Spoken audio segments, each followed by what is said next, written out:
remember who you really are. Show me that you are still the only one for me. I'll be waiting for you.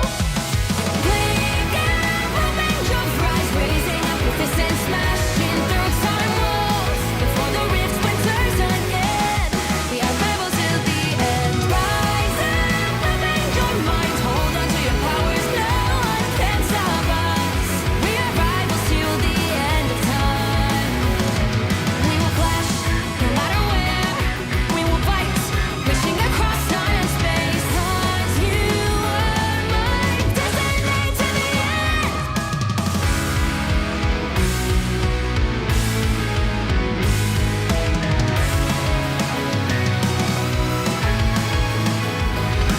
You see the dawn, the flames burning brightly, shining on those memories. And yes, across all time I see you turning the tides. And do you see now our time, our turn? We can still fight like the wind and fire, and wonder no more that now is the only time your heart is mine. Light has fallen, darkness grows, and yes, we fight for our destiny and fate. New days smiling for the past and future. Break those chains, lead the way, fight with me. And when you wake up, open your eyes, raising up your fists and smashing through time walls. Before the rift splinters again, we are rebels till the end. Rise up, open your mind, hold on to your powers. No one can stop us. We are rivals again until the end of time.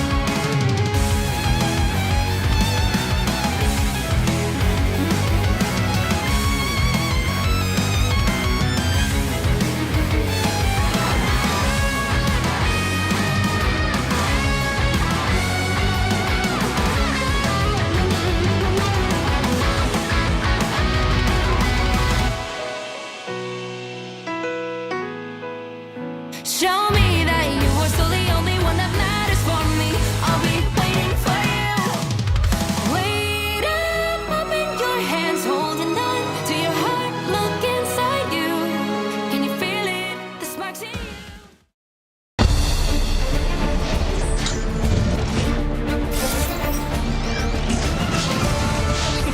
Onto the tanks here because there's no more sustain. The feed is filled with versus pro. The bears, they're feasting. The timer slowly ticking. Will they be able to torpedo down Corolla with a great set of push and damage here?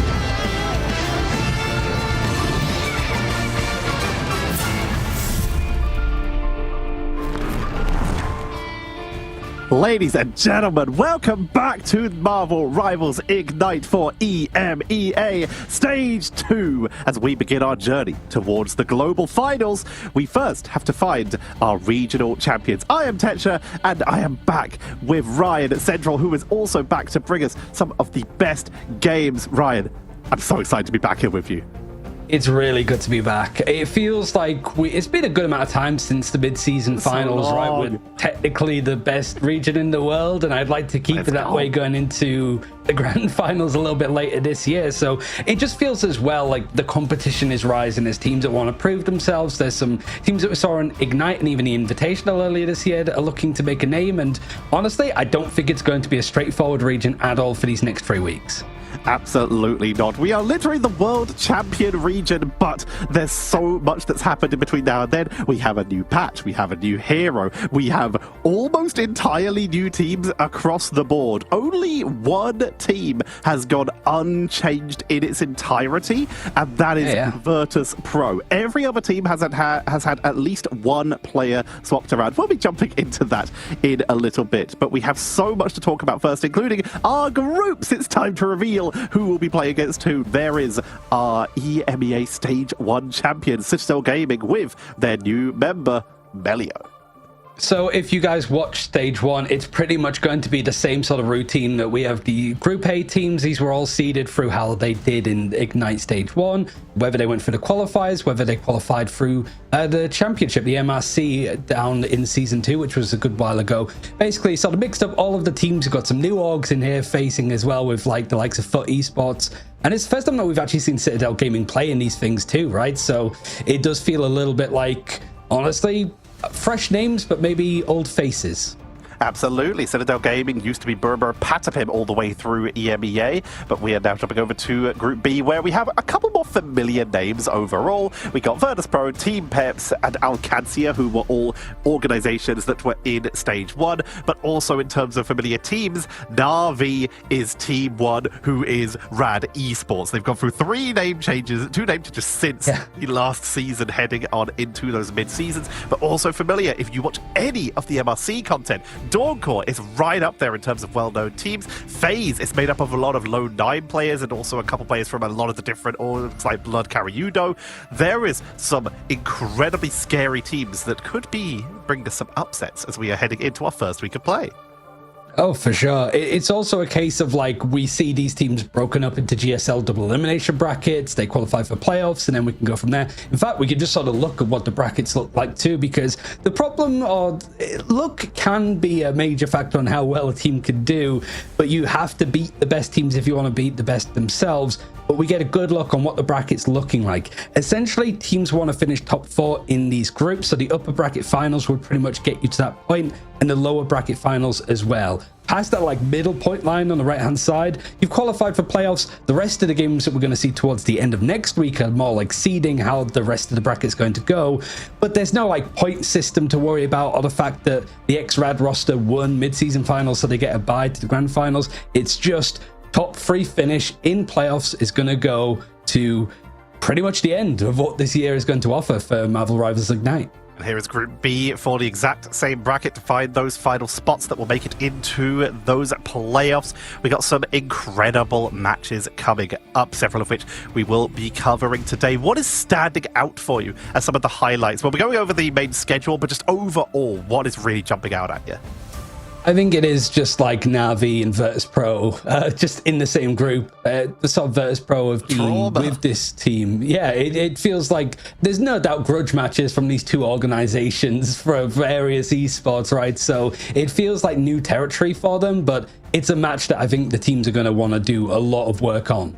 Let's have a look at the prize pool. This is what the teams are fighting for alongside those global qualifying positions. $250,000 up for grabs just for EMEA, with $70,000 going to first place. That is a solid chunk of change, and knowing that you'll be going to those global finals as well, it's incredibly exciting and incredibly hype.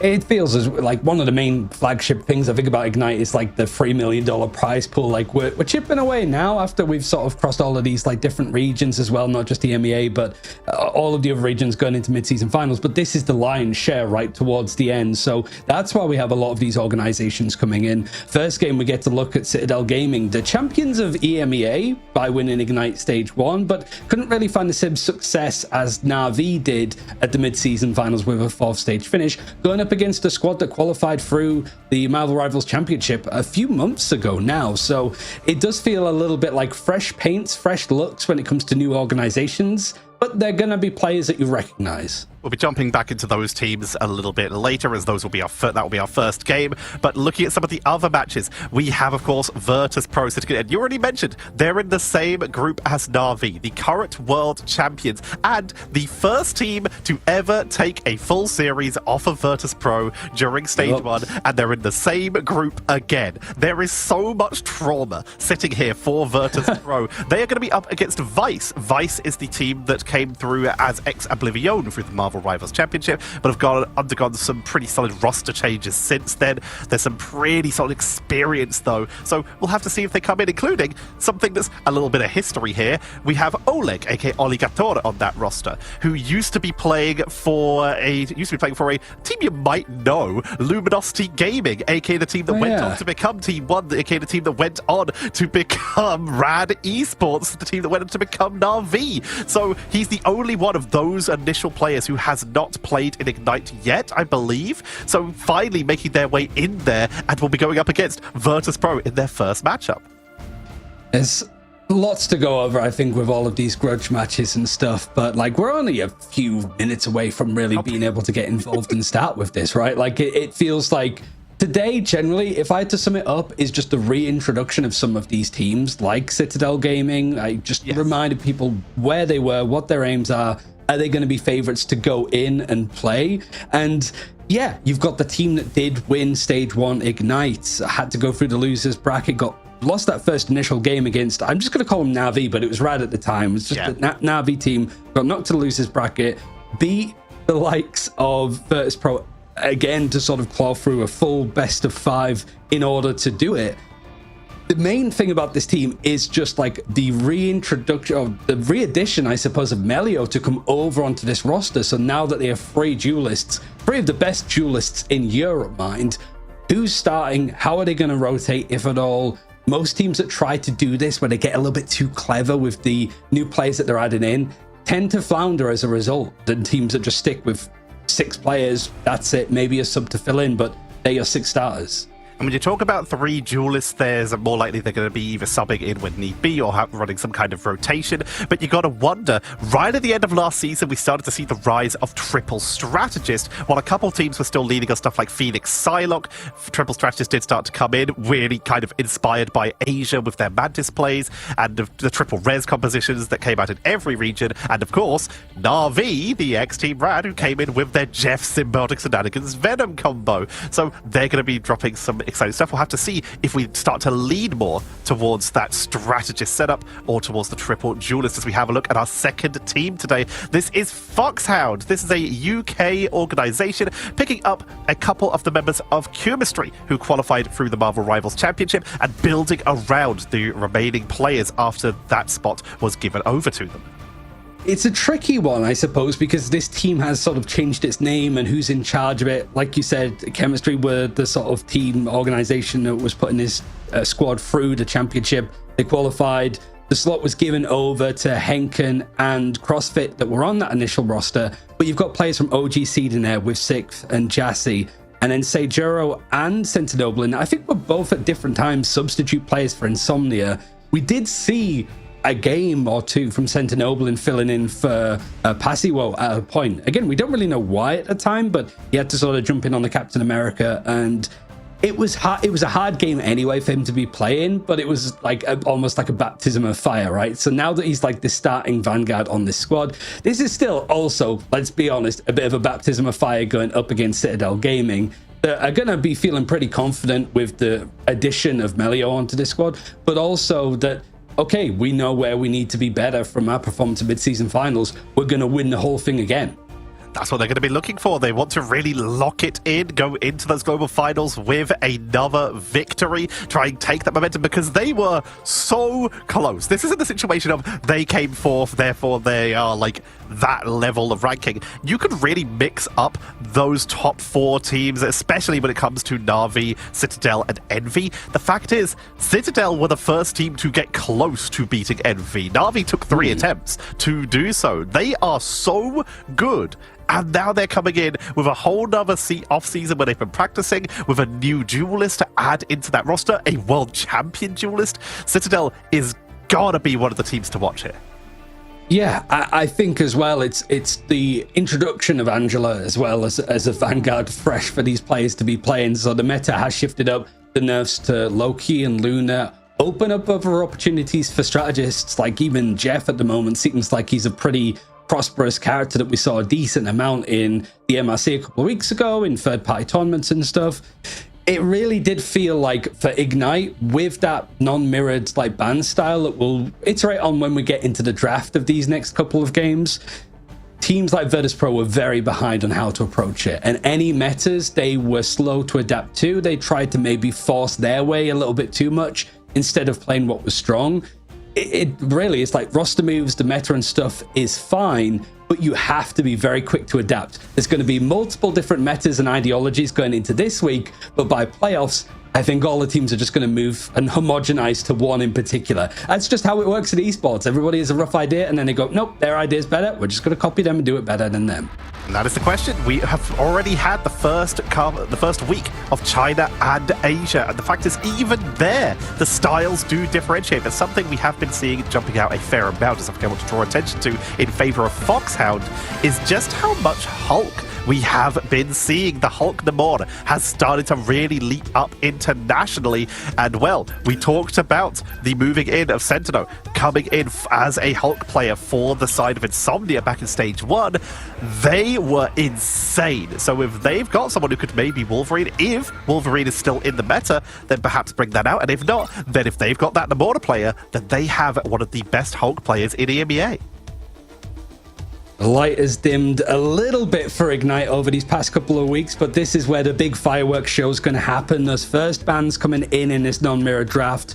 At the same time, neither team really get to see what the option's going to be on the other side, but the Mantis being the first ban makes a lot of sense. The real initiator of triple strategist, one protection on the Luna, just to make sure that you have that option, because banning out as many strategists as you possibly can for these teams, as certainly as we're going to see for Foxhound in a second, seems to be the go approach. That's all that this draft has been so far, Tetra. Just get rid of the strategists and a protect onto the Jeff.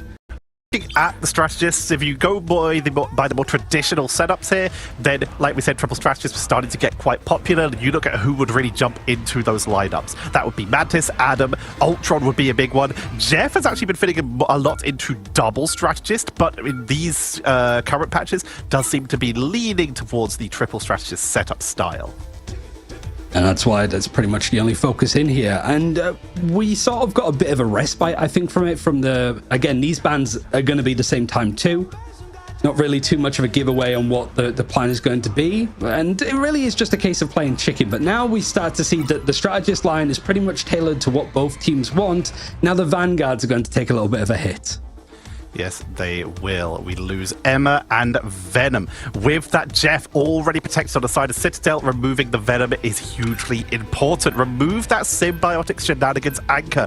When you team up with Jeff, you can get a massive group AoE healing bonus, allowing you to play some very snowbally style of compositions. It's a very tough way to play, very tough thing to play into, so getting rid of that Venom anchor is hugely important. So far, also, we're seeing Domination be the first map again. We're going to see different game modes, sort of picked by the loser as we go through. More just reminding people, because it feels like, you know, we had the championship that was a bit more, you could play 5 Domination maps in a row if you really, really wanted to, like, push your luck. But here you have to go and sort of change up how this plays. So I think the way that this draft is going, certainly making sure that the strategists, the stall fights and the stall comps can't really work out that well, is probably the way to go. And just a protection onto Cap, even though he is a Vanguard, he still has a lot of supporting utility, certainly his ultimate, to just keep that overshield healing per second up on whoever. It might be a lot of drafts like this, Tetra, at the moment, and Torch is still just as good as he was a couple of months ago. Just a bit. Incredibly powerful, incredibly strong. We do see the mirrors. One team grabbing themselves an Ultron, one team grabbing themselves a Jeff. Both teams potentially looking at these triple strategies, but Jeff can be playing the double, like we did just say. And when we talk about Captain America, well, it is Citadel Gaming. They are one of the best Captain America teams in the world. So it's unsurprising to see that coming in here, and we were just talking about it. Sentinel starting off with a hover on the Incredible Hulk. It's a big sort of test of what Foxhound can do in this situation. You've got players that we've recognized from rosters, but rosters, some of them which went 0 and 2 in that first stage of Ignite, felt that whilst we were sort of getting to know them, their playstyle, they were gone. It was over in an instant just because of how dominant some of the teams were in the region. Now, however, whilst I do think it's fair to say the Citadel should be taking this one 2-0, honestly, we don't really know how much that gap has been closed from most top teams from EMEA versus everybody else. And Foxhound, it's their debut on stream. Any form of like good damage here is going to be good for the morale. Absolutely. So let's see where we are heading in here as the teams will roll out onto Bearden T'Challa, our first matchup in EMEA Stage 2. Let's get it underway. And looking at these drafts immediately, we are seeing, like we already mentioned, a bit of a lead more onto that Namor, where Citadel are going right into that triple strategist, but with both Adam and Jeff, even without that Venom boost, they're still going to try and give us that extra strategist healing. And of course, that Adam Warlock damage can be very high, but Polly is the first to fall, as Sixth will take first blood in EMEA. Right now, it's Citadel sort of trading blows, but they've got the area of control, able to get progression over onto the point, and notably, no Melio, right? Tanuki and Pokey are the ones playing in this one. We don't know if it's going to be a rotation based on maps or styles, but so far, an attempt actually to go in for the Lunar Snow and the Adam Warlock, the triple strategist working, and Tanuki not too far from farming away that Galactic Legend to clear out some of these pesky players from Foxhound. They have the invisible boundary, but how are you going to try and take this fight? They're just going to take it right in this choke. Trying to take the choke. Tanuki's already retreating down to the low ground. Harassment onto Sentinel is going to get popped out of that Hulk form. Are they going to stagger? No, they don't even want to consider it. It's all about momentum here. They don't want anyone to keep the healing onto that Bruce Banner. Keep Sentinel in the fight enough for them to charge back up as Tanuki continues to be on the flank. And if anyone's been watching this team for a while, it's exactly what they like to do. They've run it with Jeff. They've run it with Silum. They love to flank. They love to be irritating. These fights just in the neutral, though, for Foxhound are not going their way. You've got the fate of both worlds, but I think Foxhound are almost just sat waiting for a good opportunity. Now they're going to be completely cleared up. So now Citadel are in that position where they've got more than 50% on the point. They've got so many ultimates to sit back on, including a newly buffed Jeff one. It's really a case now of if we can force out that fate of both worlds, maybe that Galactic Legend from Tanuki would just come out and clean house. It feels that Foxhound can't really put too much pressure outside of that fight around the invisible boundary they had before. Invisible boundary's already down. They do have fate of both worlds, like you said, but it's all of these staggers. How much can you really delay? Six getting knocked back there by the sliding Ken, being a little irritating there. So they begin to make their way around the flank. Polly on the Captain America, looking for anyone out of position. Ken, normally someone who sticks on the main strategist, now is going to be the main strategist with the Jeff, as Pokey moved over to the Adam Warlock. Normally you would see them potentially going on some flanks, allowing Tanuki to play a Jeff and flank as best they can as Ensong Inferno. There's the It's Jeff. Did they find anyone? Media M to chase them down, but they will escape. Oh, it's even just sat on the Karmic Revival, so all of these eliminations that are going to come through are just going to be brought straight back from Pokey. And there's still an abundance of ultimates for Citadel Gaming that they're happily sat on. It's 99%. Foxhound haven't been able to take the point just because it's contested. That invisible boundary is going to try and allow them to just push back these players. But the fate of both worlds from Alex is going to just allow Citadel Gaming to hold on for a little bit longer. Finally, that Galactic Legend comes through. And because there's nothing left for Foxhound to rely on ultimate-wise, they go down like flies. Quick and easy, nice and straightforward. Foxhound forced a good fight in the end, but it's just all part of Citadel's plan. 100% to 0 coming in here from Citadel on round number 1 as we head towards that Imperial Institute of Science. While we get some players on some heroes where we might not have seen them before, this is working beautifully for them. They are executing to perfection. The Doctor Strange damage output, they're already charged up. Controller player reminder on that Eye of Agamotto, prepared for the next team fight, where Sentinel immediately is abandoning that Wolverine to swap over to a Strange of their own, trying to give them that ability to re-engage onto that fight, to at least try and contest for longer. I think it was Enzo that got the first elimination to start us off for stage 2.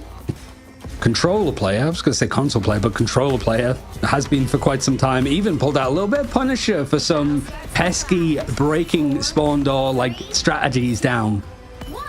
Looking to lead his team to a nice horizon, really. And for Foxhound, like you said, you've got those adjustments made in. Henkin going over to the Wolverine, seeing if he can pull some of these players out of position. And there's no Invisible Woman on the side of Citadel Gaming, so actually trying to push back the Wolverine, it's not going to be in their favor currently. Adam gets absolutely mugged. Pokey 6 once again for the second round in a row is able to take a first blood. Counter portal coming in here, very interesting from Enzo. Is it going to be a portal cannon from above? Knocked back by the Invis, but they still get 2. Pokey is revived, helps take down CrossFit. That's the Blaster Barrage as Tanuki continues to hammer on the fight, but gets blasted, forced to retreat, but is still taken out 6, and Jassy will fall though. Is for Enzo from the top rope, really. A lot of panache coming through, but the stun onto Frey does allow that space to come in for Citadel Gaming. So it's not only that they're taking these points first, Headshot, it feels like it's these fights happen, the point is grabbed from Citadel, and then they're able to just play Team White Foxhound, who want to just reset as quickly as possible. But that means that ultimates are being farmed up from the likes of Ken. It's Jeff is available, and there's just bank to sit on for Citadel, both with time, both with ultimates, just the general economy. Everything is in their favor right now. and they're still winning these fights without having to dedicate anything. Ollie's in the backline again, causing difficulties. Tanuki's in there with a soul bond. I mean, they're essentially immortal. It's an ultimate in its own right at this point. It's another team wipe at 43%. Citadel have full control. They're holding on to it. It's Jeff. They're about to have Karmic Revival and Blaster Barrage. But Foxhound, they are building up themselves. Eye of Agamotto, Endsong Inferno, Invis Barrier, Meteor M. Everything's about to be charged up. This might be their last chance if they can't break Citadel here. And it's even if you do break them, you need to really put some pressure onto Pokey, because that Karmic Revival means that he's just going to bring everybody back, even if a team wipe pretty much comes all the way through. But now it's a case of like, okay, what does Citadel have? What's going to force them to use it? Because right now they want to get that Fate of Both Worlds out from Jassy. And in some of these instances, the strategists have gone down before they've been able to use those ultimates, so they have to be careful of that focus. It's so hard to deal with when you've got that huge backline rush from Polly and Tanuki as they make their way to the backline. Blaster Barrage, Fate of Both Worlds, forced out by a basic ability, not even an ultimate. And now suddenly Foxhound have to commit to this. They take down Enzo, but Karmic Revival's going to come out, making it so that it stays equal. Tanuki's on the flank, trying to deal with the Invisible Woman. Invisible Boundary will come out, though, from Seijiro to keep them topped up. Henke gets a double, but they keep coming back. Pokey keeps reviving, and Citadel keep fighting. They're trying to go for the swap, but it keeps pulling on in. There's the eat onto the Invisible Woman. Ken is just fleeing, taking them out of danger, trying to avoid the Endsong Inferno, and they will do so to buy extra time for their team. We're actually starting to see Citadel sweat a little bit more in this fight. We have got the Freedom Charge being used from Polly. It's more of an awkward fight on the point. Foxhound just a sliver away from being able to take the objective for the first time. But it's only, what, 3 players that were there alive from Citadel Gaming holding back the forces. Foxhound still wanting to reset. And at first point, that domination, a game mode that typically does go Citadel's Gaming's way when they were Berber Patspim, it's a straightforward 2-0 with no points on the board for Foxhound. Foxhound will get zoned away. They're just unable to hold on for these main points. They went in, and again, they had one of their ultimates, one of the big ones, Fate of Both Worlds, forced out in that fight before they really got a chance to try and contest. They just got blasted through too quickly. With the Blaster Barrage meaning that they had to Fate of Both Worlds, that suddenly allowed It's Jeff to get a potential for the Luna. It only got Invis, but that's still good enough to remove extra healing from the board, while they still have 2 healers on the side of Citadel. This was just full control coming in for the members of Citadel Gaming. It's a really good performance from Polly, just full stop, 10 final hits and just the half a dozen at that, really, for Citadel Gaming eliminations against them. But you have to look at just the strategists in the back line, one of which I think it was the Jeffs, that would have been Ken playing him, only going down once. And if you're only going down once, and then if you do go down, you're still being brought back by Karmic Revival, there's just no space for Foxhound to really be able to do anything. But now that these players have got a lot more strategic prowess behind them, they understand the ultimate economy, you could just see Citadel Gaming not doing anything super surprising, right? Wait out, force out the Fate of Both Worlds, then it's a lot more comfortable for Tanuki to throw in a Galactic Legend, and it's a complete cleanup. It's so difficult for Jassy or any of the backline for Foxhound to just live long enough, regardless of whether ultimates are being used. Completely. Like, this is why we have been seeing triple strategists start to raise up in terms of priority. Tanuki, you've seen so many times people saying that you can't really play the Star-Lord without a Magneto or without the Adam Warlock because he needs the revive, because he gets taken out too quickly. He needs the bubble so we can go in a Blaster Barrage. You don't need that if you've got triple strategist healing you, one of which can be a Soul Bonds to actually keep you sustained. Plus, the fact that Star-Lord now actually gets bonus health when he dies, meaning that he gives himself his own sustain. He's so hard to deal with. He's adding so much pressure to this composition. Yeah, and before, certainly with like Adam, you could do those strategies of like a Storm or on top of the Karmic Revival, but now because that's been buffed, with the team up's been taken away as a nerf, sort of like tit for tat, honestly, for Adam Warlock, it seems to be mostly like positive news for him. So you have to like make sure that Pokey can't survive in those situations, right? Because if he does bring back the Karmic Revival, there's nothing that you can do realistically to punish them any further than that. And even if they did, we still saw that Citadel, numbers down, still able to win that final fight on that last point. it doesn't seem to bother them. They were able to come back in for the reinforcements. They actually swapped over to Hulk to just get back to the point faster themselves. He's one of the faster rollout characters, just to make sure that they had people in their portal, so might as well. They're so fast. There's a reason they're our current EMEA champions. They're so quick at being able to move around the map, and this is what's always been scary about them. Your backline is not safe. Your front line is not safe. Your strategists are especially not safe. They're always being targeted. This is how Citadel love to play. They harass and they control, and this is the control we saw. 2 100-0 rounds coming in from Citadel means that they are 1-0 up in our first series of the day, and we'll be continuing that series after this quick break, so don't go anywhere. We'll be right back with the continuation of Citadel versus Foxhound.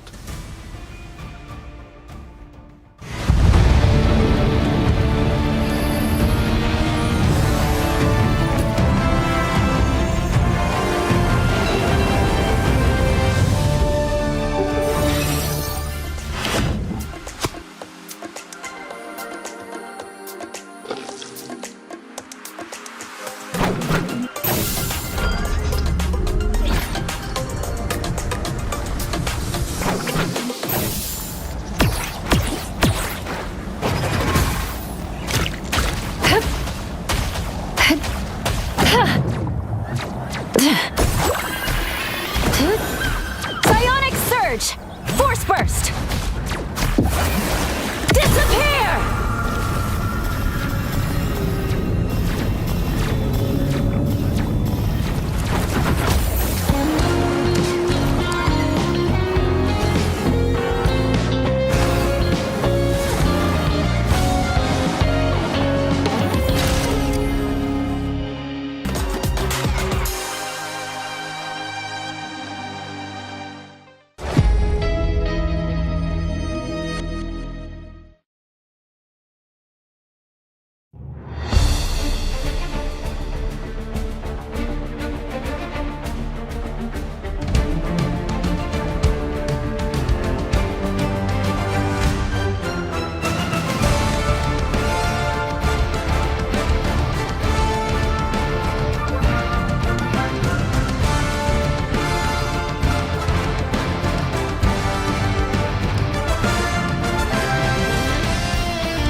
We were expecting and maybe hoping a Foxhound might be a little bit more primal, I suppose, is the better approach, but there seems to be only one Apex Predator in the server at the moment. And Citadel Gaming, it's their game modes. Really, they took some good wins and maps off of the likes of Virtus Pro and Rad, now Navi beforehand. It's sort of expected, really, I think, Tetcher. Now it's a chance for Foxhound to bring us to a different game mode, a different map, and sort of show that they've earned their keep here in Ignite Stage 2. That is the question. Where will we be heading? Are they going to try and take us to the more control-based map where you can set up a heavy defense like a Convergence?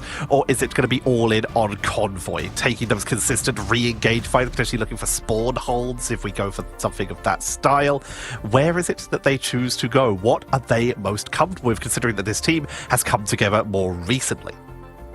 It's a scary first debut for really the team and the organization that has honestly done a top thing as well, Foxhound, like basically supporting the players through this stage no matter what. Like, we love to see it, especially with like new orgs, British orgs as well in the scene, wanting to sort of step in and get involved. It is just a case of a Citadel Gaming that sort of actually did something similar, really. They waited for Berber Patipim to win Stage 1 Ignite and then was like, hey, we want to represent you guys when you go to Chengdu in the mid-season finals.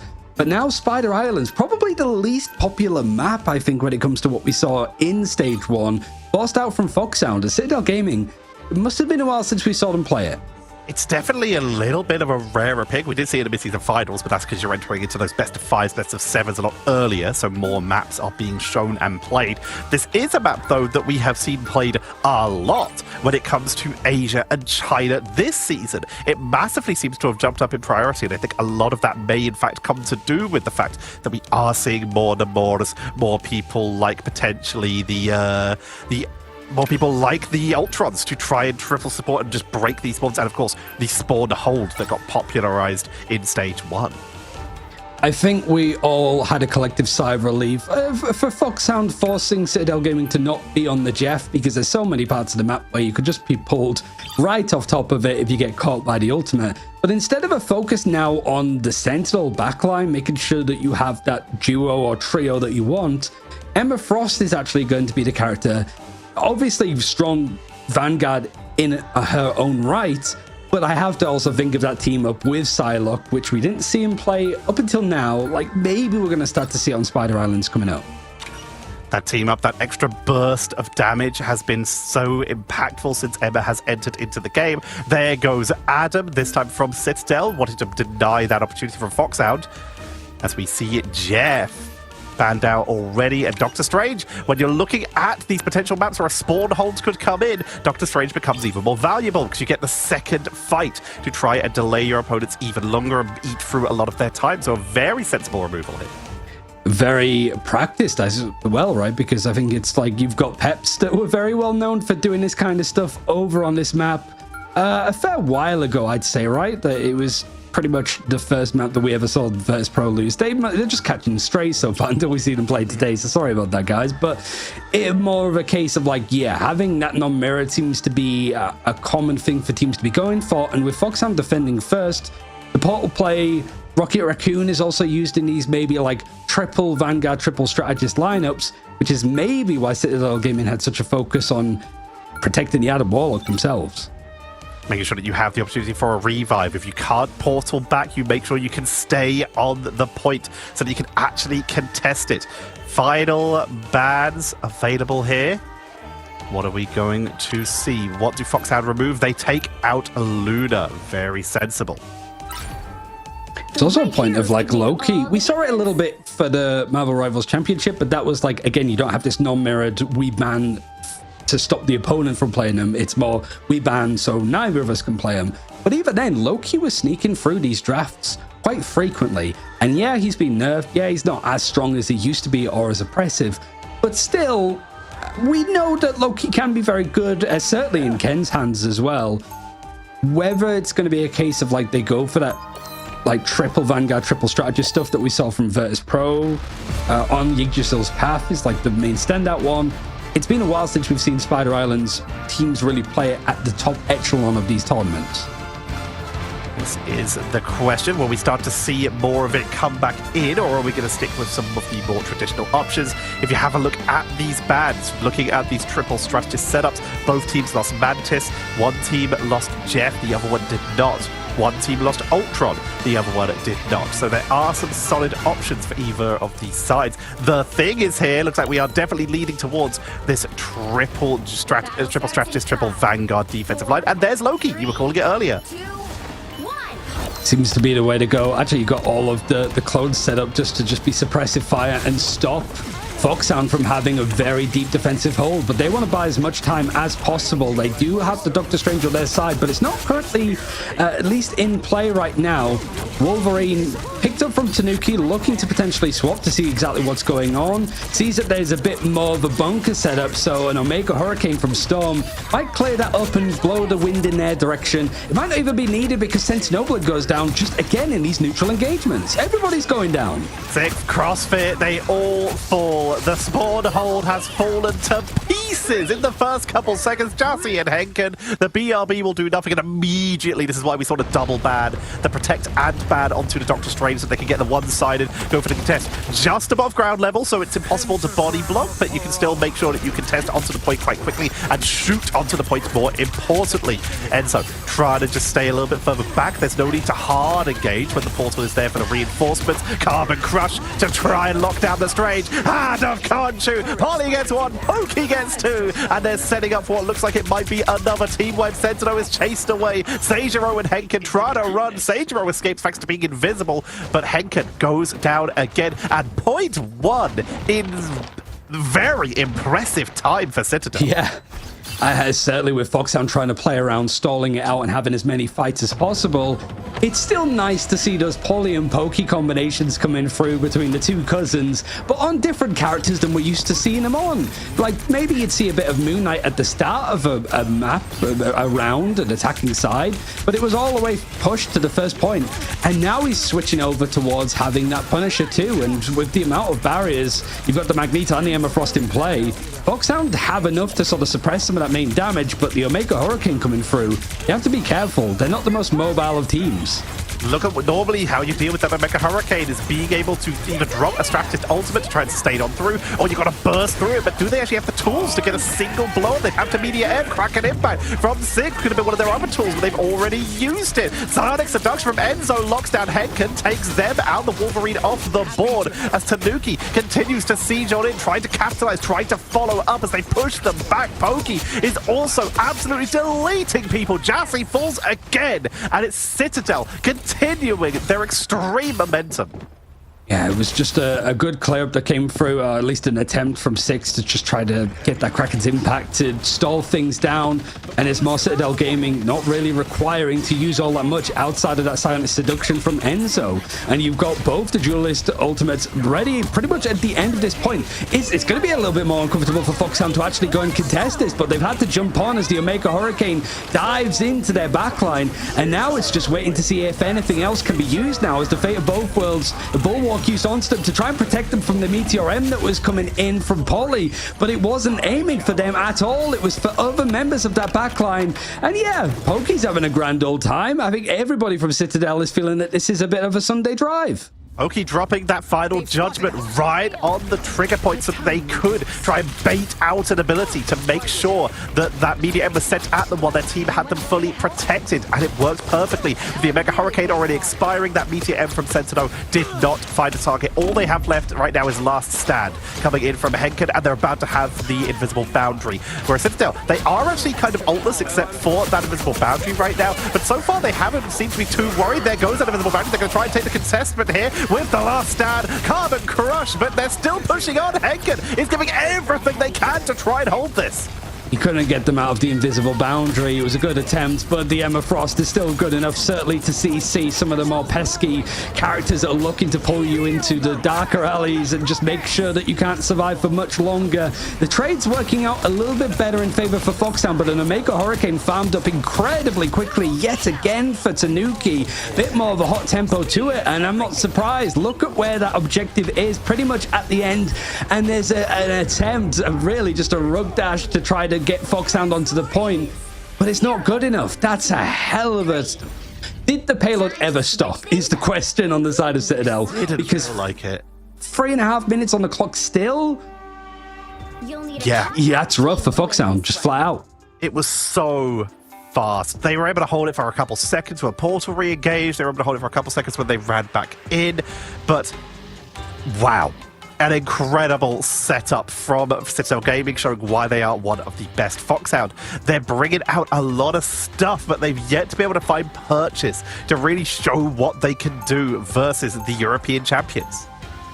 And it's also just that Citadel, like, for example, the Storm there, and even the Moon Knight going over towards the Punisher, it was like one adjustment, one horizontal lateral move to get into, okay, they're running this comp. You see Tanuki instantly move over to play in the Storm.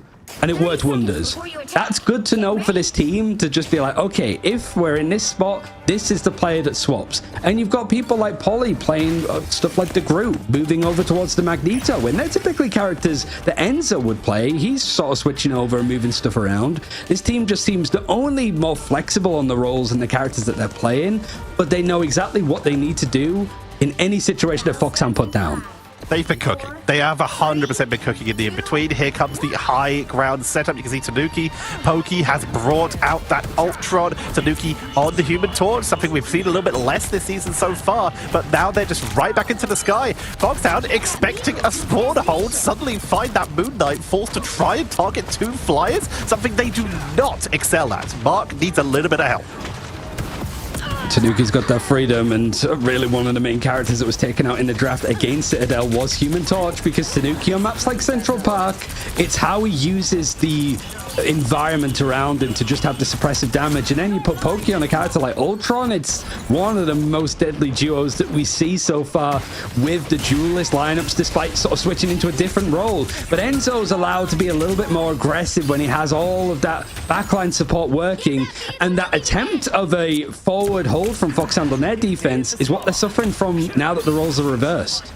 They just can't seem to find purges. Immediately seeing the double flyers, Henkin has moved over to the Winter Soldier. That tainted voltage does knock flyers out of the air for a little bit. Here comes the Eternal Bond to try and commit, create a pathway, open up this backline. Terror Cape dodges the Carbon Crush, retreating back through their team, but everyone else is zoned away as Tanuki is coming down to the ground to join the battle.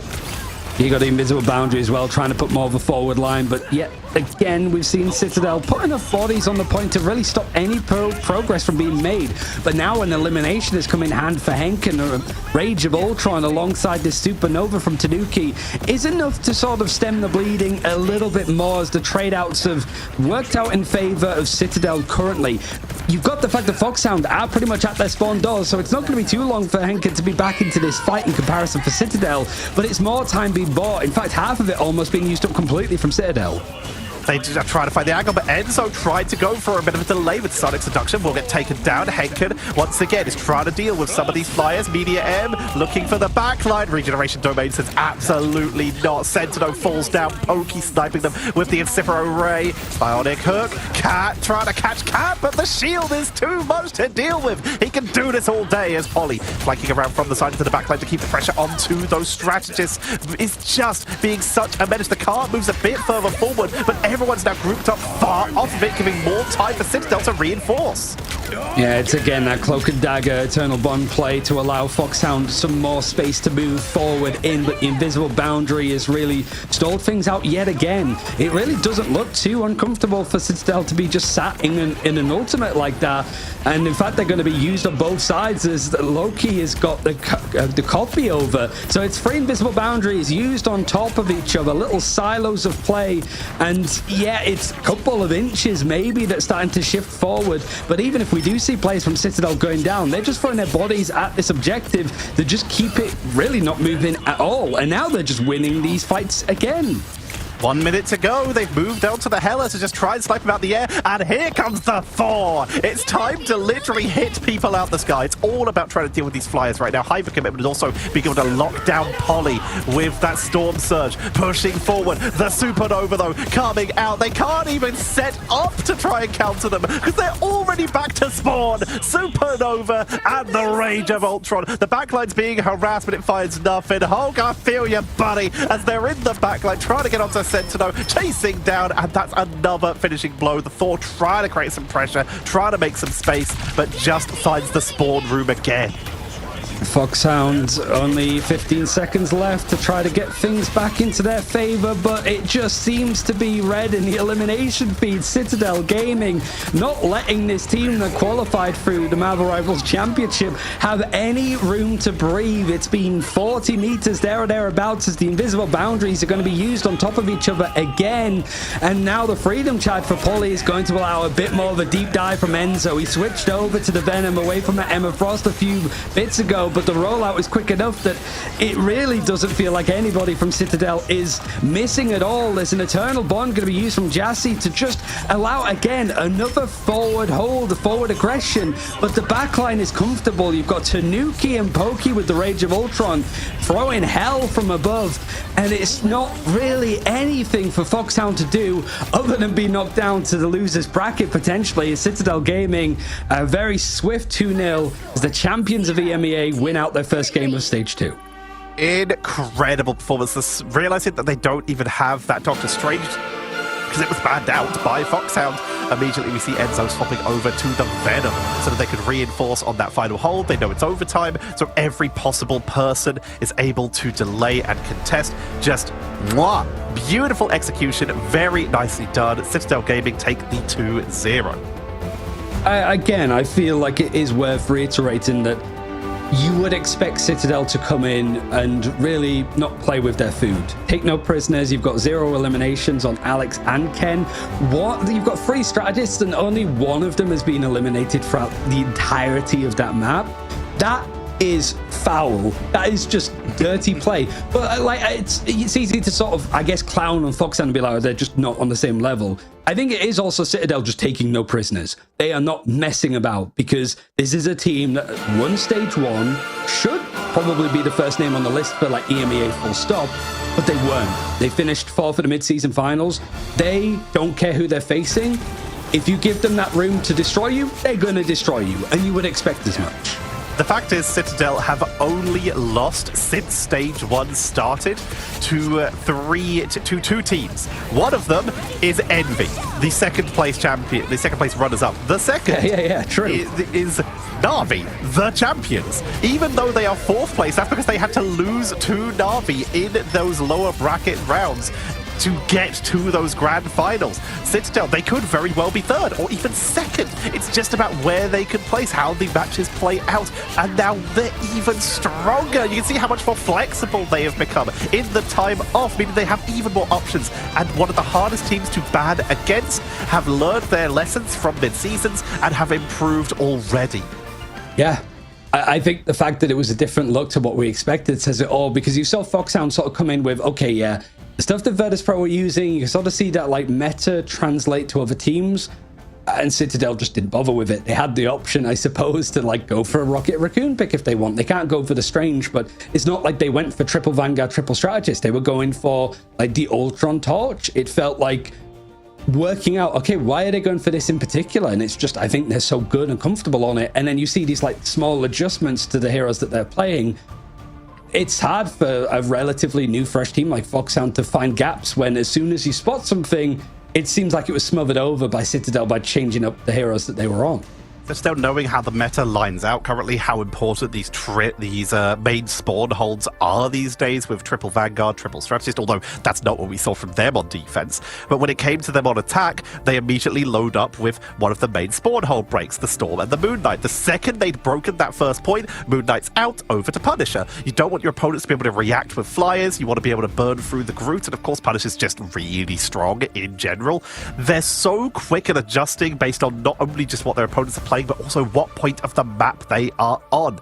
Everything seems to have improved so far with this team. Foxhound, though, solid performance. We saw some very good synergy. We saw some solid strategies, but first tournament from them here when it comes to Ignite. A lot of them, new team, new environment that they're going to be playing in. They will have another opportunity. The lower bracket is still available. Yeah, I think the same could be said for like Chopped and Virtus Pro later on. Like we sort of said it when we were talking about these games going into today, Tetra, where these are not the games that we're worried about Citadel in, frankly. Like these are the ones that teams typically just sort of take care of the work in front of them. And, you know, it's not done and dusted completely for Foxhound. They do have that losers bracket, that elimination game that they're going to be playing on Sunday. So a couple of days to look back at that one. It is hard, though, really, for just a team to be able to find like those little bits of spaces to work with, because I think the one thing that I noticed is just stuff like Ultimate's being sat on for Citadel, not needed to be used because they're just winning fights. They're finding those like break points of doing damage and eliminating people in moments where they maybe shouldn't. So yeah, I mean, we've got a bit of a glimpse of the doctor is about to be here with his office with the interview, but we got Enzo waiting in the line in a second, which I can't wait to talk to him because it's been too long since stage 1 and the mid-season finals. Literally portaling in, giving us giving us a little preview. Let's portal him in so that we can go in for our interview. Please welcome Enzo from Citadel. How is it going? Good to see you again, for starters. We're kind of used to seeing you here in this interview spot. First game of Ignite Stage 2. Let's start off with the simple question. New meta, how are you guys feeling and adjusting to it? This meta is really weird. It's really different from what we used to play against. So yeah, this is kind of it looks like a triple support meta. Anywhere in ranked, in scrim, everywhere. This is a bit special. We're not really used to that. But yeah, it fits us really well, I would say, because we have one of the best shark in the game, I would say. So yeah, not a problem for us.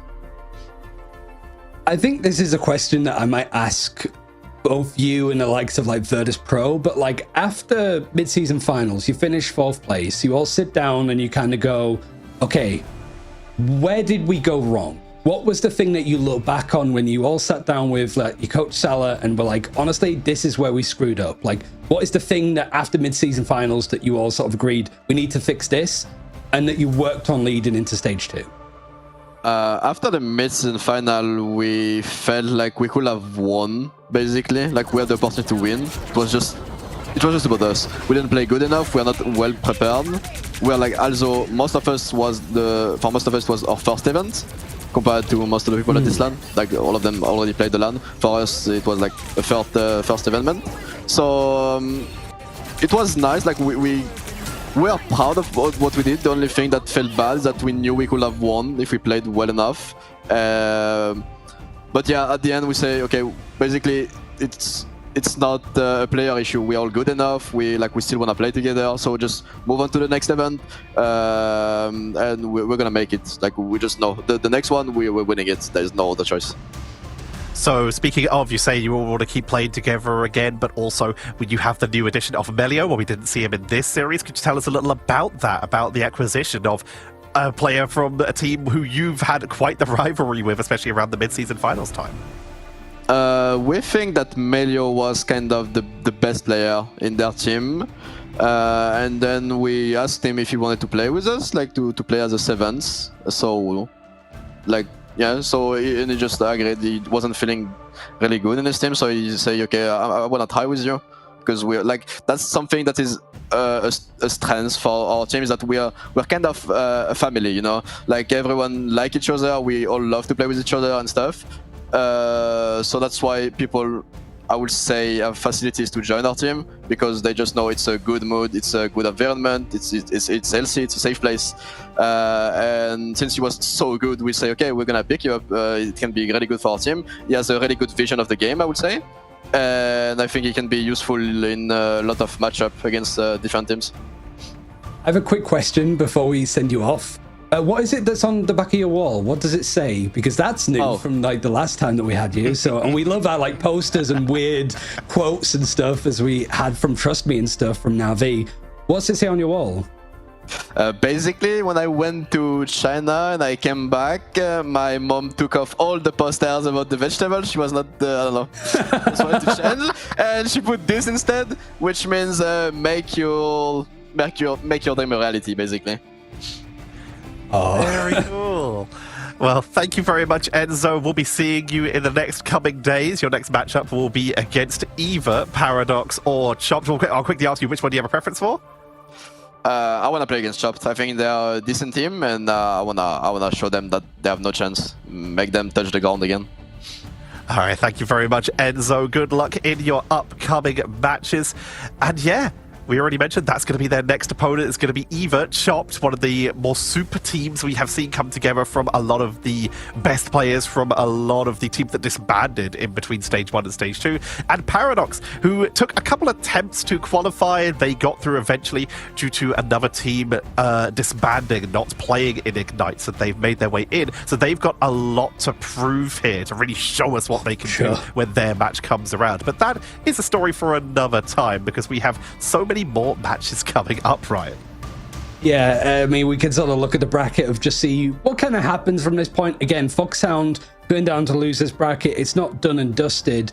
We're playing up against like Paradox or Chopped, depending on how that game goes. You got switch rounds on the bracket as well as you get further in. But Citadel, one more win and playoffs. And I think it is kind of like pretty much out for blood. I also adore, I can already imagine it of like Enzo's mum was like watching him win stage 1, seeing like all the interviews, and then just being like, oh no, and then waiting for him to leave before she's like, I am taking down that poster, I am putting up some nice like quote, and we've got a fair few of those, and hopefully we get more interviews with players that we haven't seen much of in Ignite to see what their backdrops look like.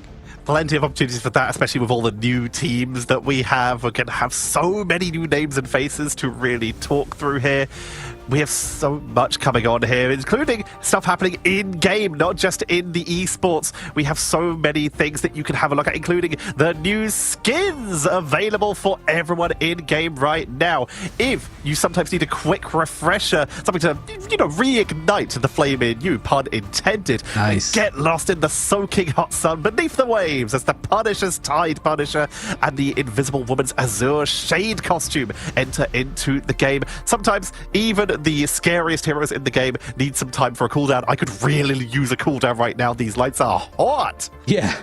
I was going to say, like, we're sort of getting towards the tail end of summer, it feels like. So these skins are almost just a coping mechanism to hope that things are going to... don't go away. It's done nothing but rain in the UK for like 2 weeks. So it's nice to sort of remind when it was sunny, but it's been warm. We sort of expected this to be a firecracker of a day, right? To just see those teams like Citadel just respond well. And it's sad to see like a new org like Foxhound come in and just sort of be dismantled. But that's kind of what happens. It's all experience at the end of the day. And you take those losses to the bank, you become a better team, and you take that into Sunday's game against, well, potentially one of the other teams that gets knocked down to the losers bracket. Well, coming up next, we're going to be going into it more when we come back from the break. It is a game that we were talking about before this stream started. Me and Ryan. Ryan especially is extremely excited about this, as am I. We're going to head to a break. When we come back, it will be Dawncore versus Alqadsiah. So don't go anywhere. That is going to be a spectacular series.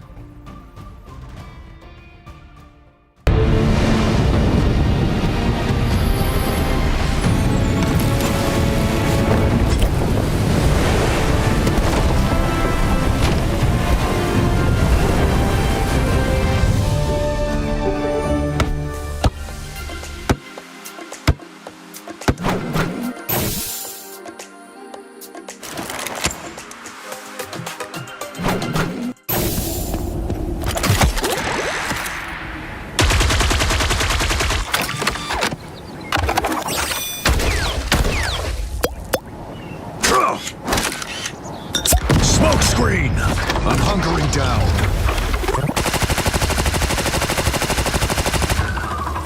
Judge, jury, executioner!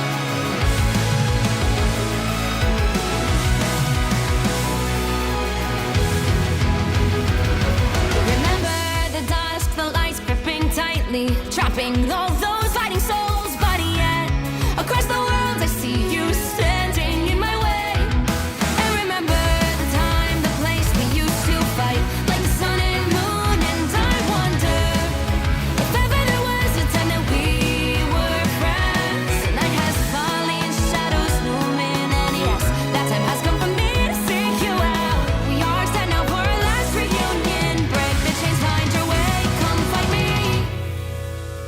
Do you remember who you really are? Show me that you are still the only one for me. I'll be waiting for you. Playing out, open your eyes, raising up your fists and smashing through time walls. Before the rifts went to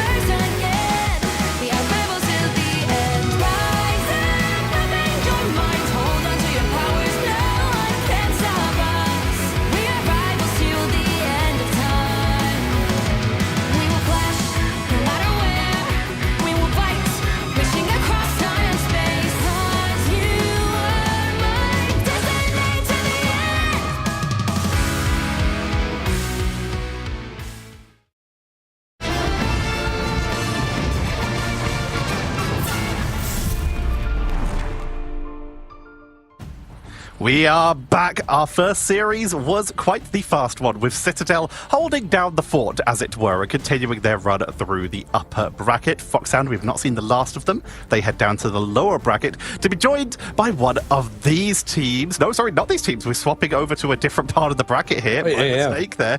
But we are into our second series of the day, and it's one that we are very excited about, Ryan. It is Dawncore versus Alqadsiah.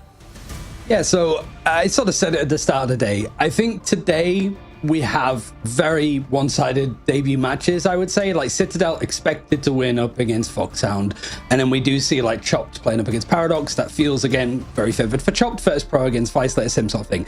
This game, I really do think this is one of the most interesting first watches, because we saw a lot of Alqadsiah this weekend. They were playing up against... last weekend, a couple of weekends ago, when they were playing in Marvel Rivals Championship. And this is a team that has so many good, like, set plays and rollouts and stuff, but they also had some just very questionable, like, ultimate decisions, like, in the moment, like, fumbles, I suppose. Playing up against a team like Dawncore that we've, like, done practice casts with, because they've been a team that's played a lot in Ignite qualifiers, in Marvel Rivals Championships. These are two very, very improved teams, and there's a lot of hype behind how good these teams actually are behind the scenes. Anyone who is into the grassroots stuff, and also, like you say, the MRCs from previous seasons and also this season, because they played very well this season. Dawncore has been around for a while and have always been performing mid to highest tier, including once they are now in Ignite. They have actually been playing a little bit in international tournaments as well, playing against some of the American teams, in order to really make sure that they've been in the oven for as long as possible and come out with a hard outer crust and a delicious gooey insides to make sure that they are able to push on through. A sun-kissed look, one might say. Yeah.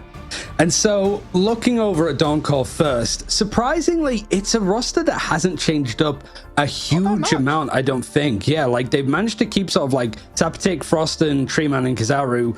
Treeman especially, we were expecting, we were excited to watch him because he was playing a lot of Groot and he's called Treeman, right? That's easy to sort of remember what he's working with. But they also took a pretty big hit recently because they lost both of their strategist players to Vice a little bit earlier. Yeah. So they went through the open qualifiers with Tim, CJ, and Legend, and honestly had a pretty like good showing to come into this point. So even with some like last minute roster mania, you know, bandit snatching, I suppose, of like taking your strategists, they've still come out and done relatively well to qualify for this spot and earn their keep. And we have a team, like we said, who've been playing internationally. They've had some very last minute roster changes, like basically every roster leading into this. Yeah. I already mentioned it's been a little bit chaotic for these teams to really lock in, because every team wants to make sure they have the best chance heading into those global finals if they can qualify.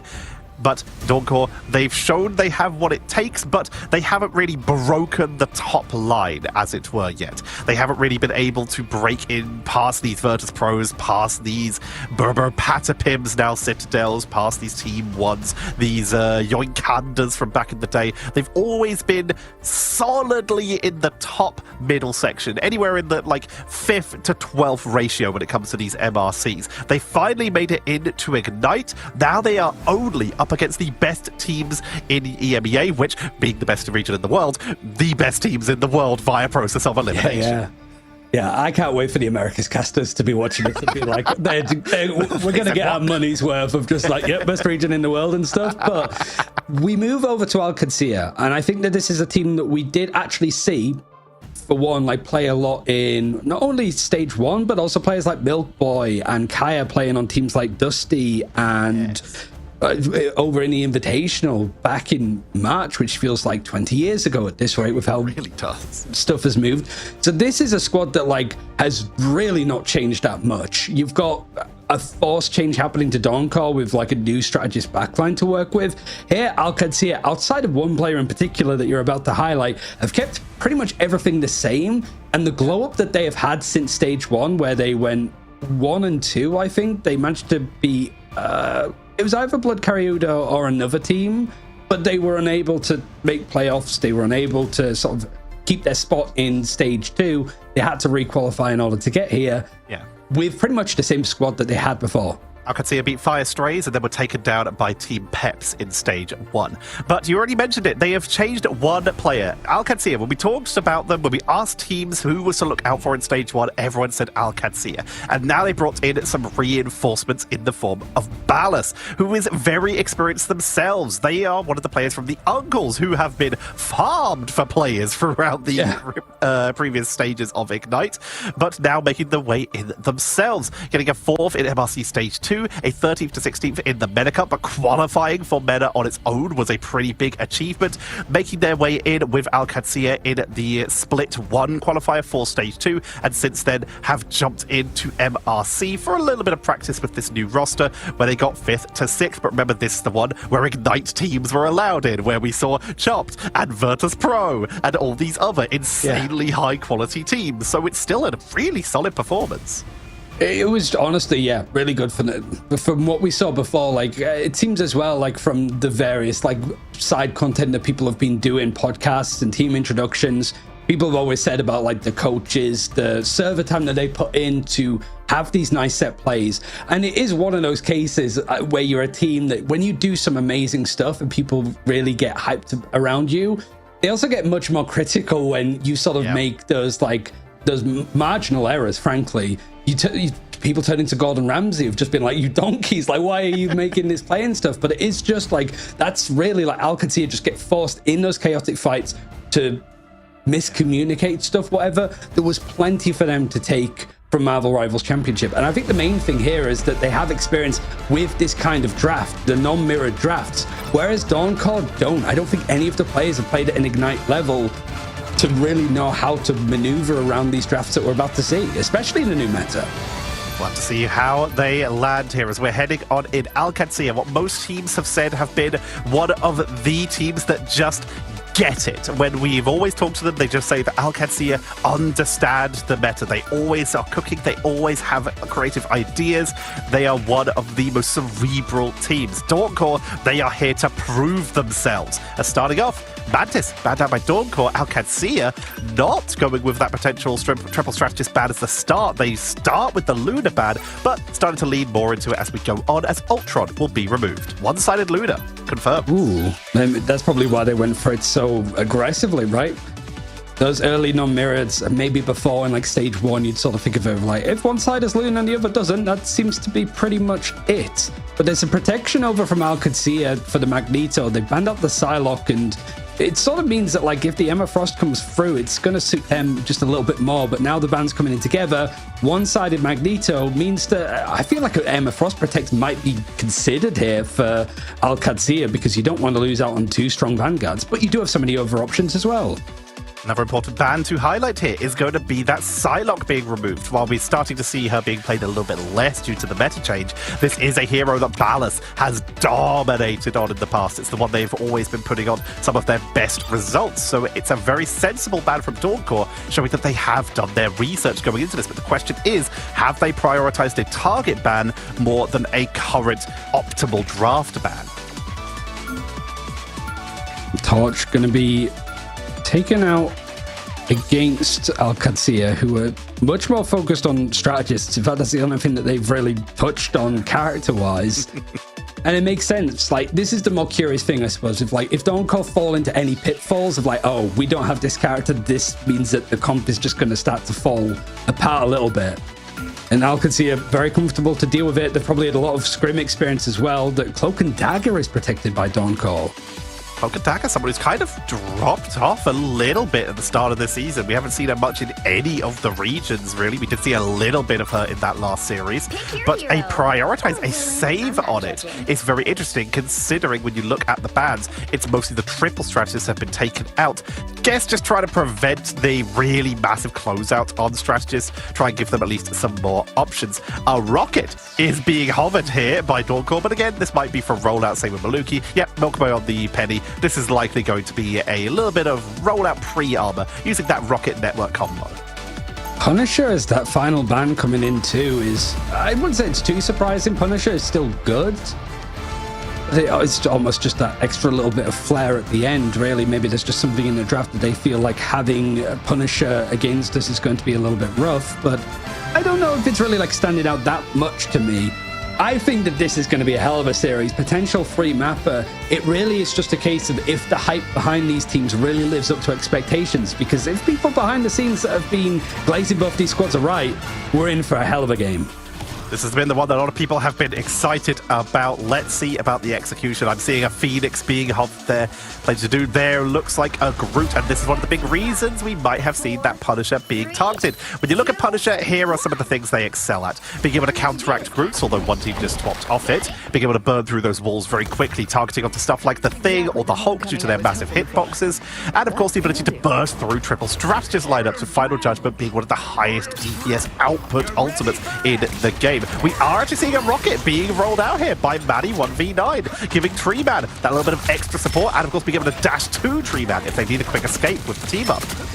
A quick escape is something that Venom really thrives at, and you've got a bit of support from Tilt when he's playing up the Jeff with that team up, so it's maybe just characters that we haven't seen all that much of, certainly over on the domination game modes, and it is the Jeff that actually finds the first pick over onto Matty, so the Vera back means he's not going to be back in time at all, actually. Somebody else must have gone down first. Sharks eat raccoons confirmed, pushing on in, trying to get to the point. Ballas gets the double, and Alqadsiah take a dominant first fight, one by one, picking apart the members of Dawncore, removing them from the board. Maddie going down so quickly means that BRB disappeared. No one could revive from it, and that's the power of Tilt and Kaya on the flank, just causing so much pressure, giving all the space for Ballas. This is an Alqadsiah, just your backline is not safe. You need to panic. Oh no.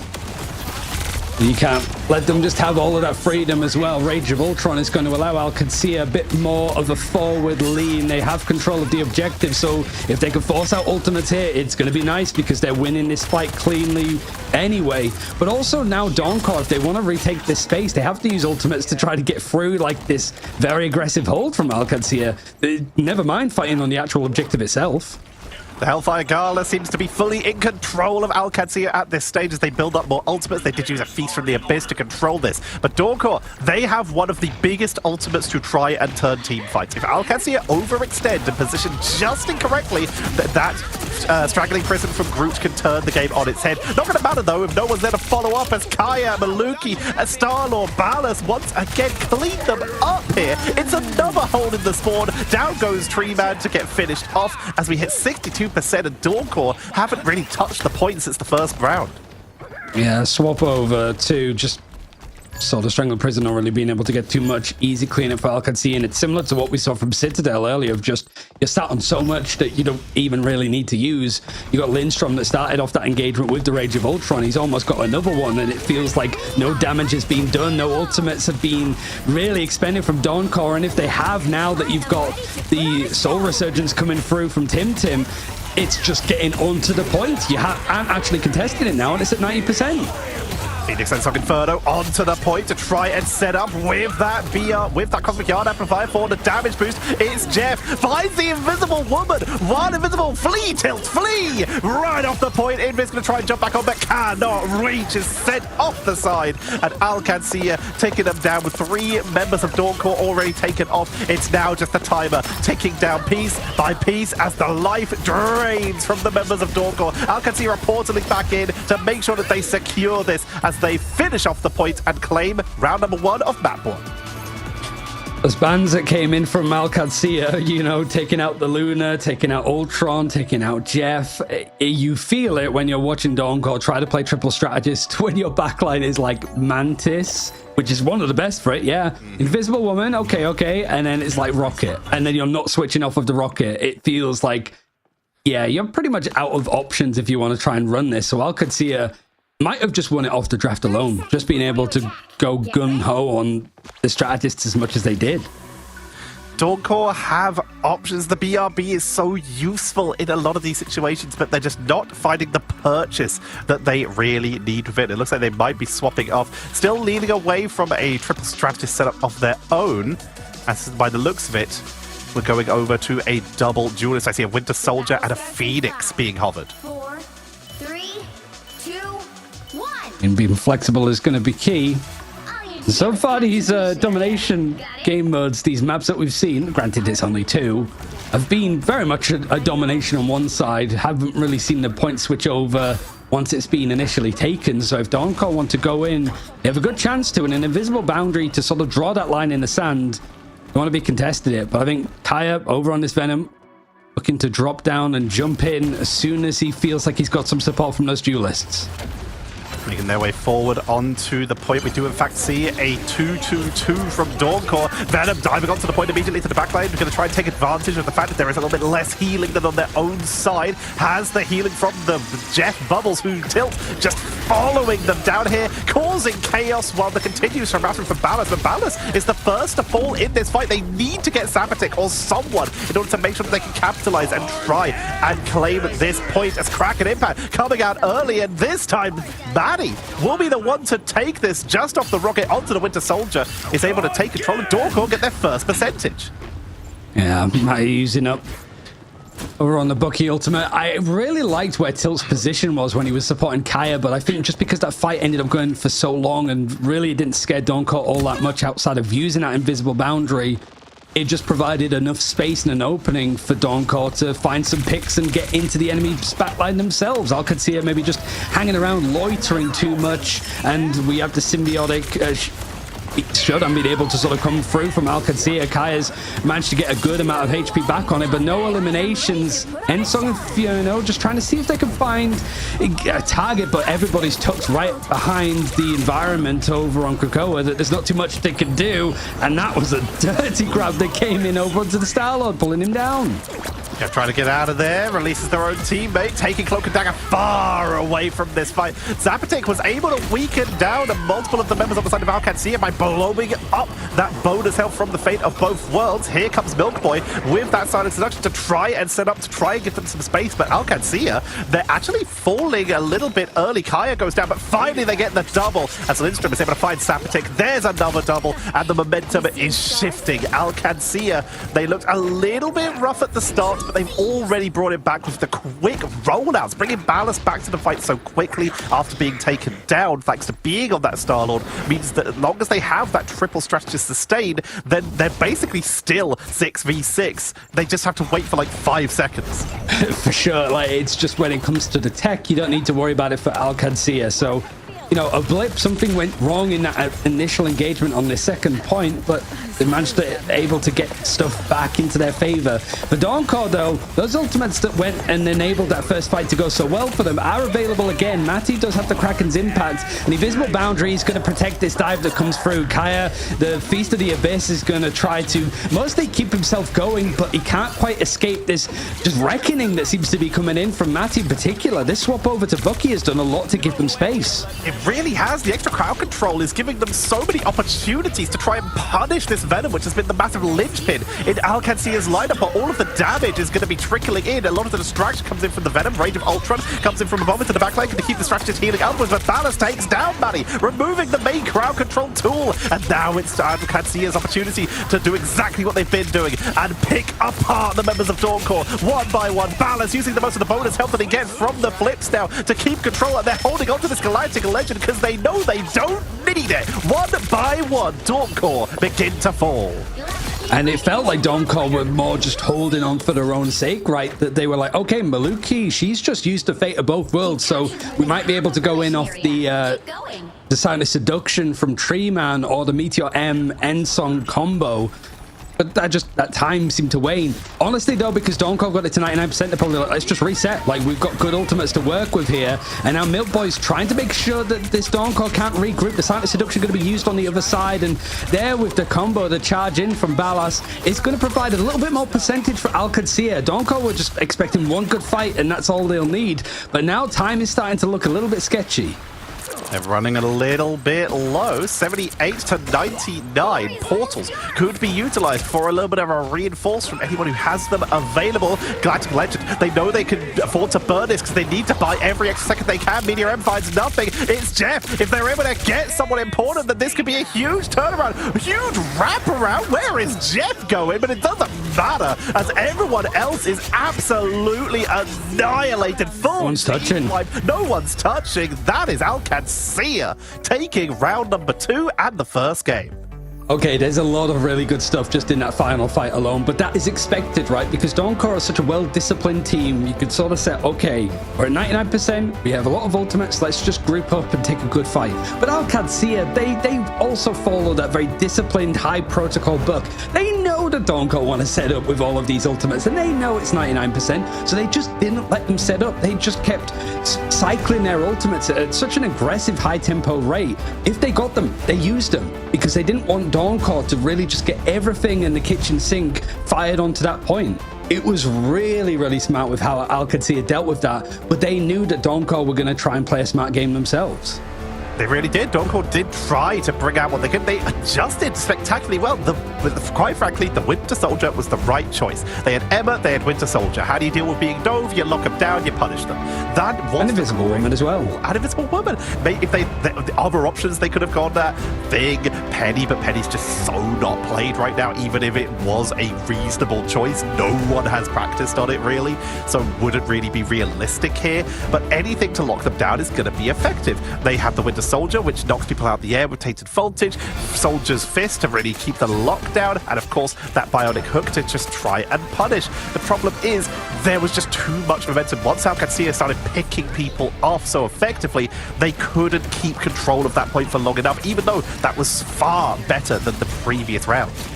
Yeah, I mean, that was the main thing I was going to say for Dawncore here, is that this first point is left, a little bit of egg on my face, I think, because I've been sort of really talking about how this team, I've really enjoyed watching them. I've really enjoyed watching them improve, but that first point it seemed that nothing was really synergizing. There was nothing coordinated.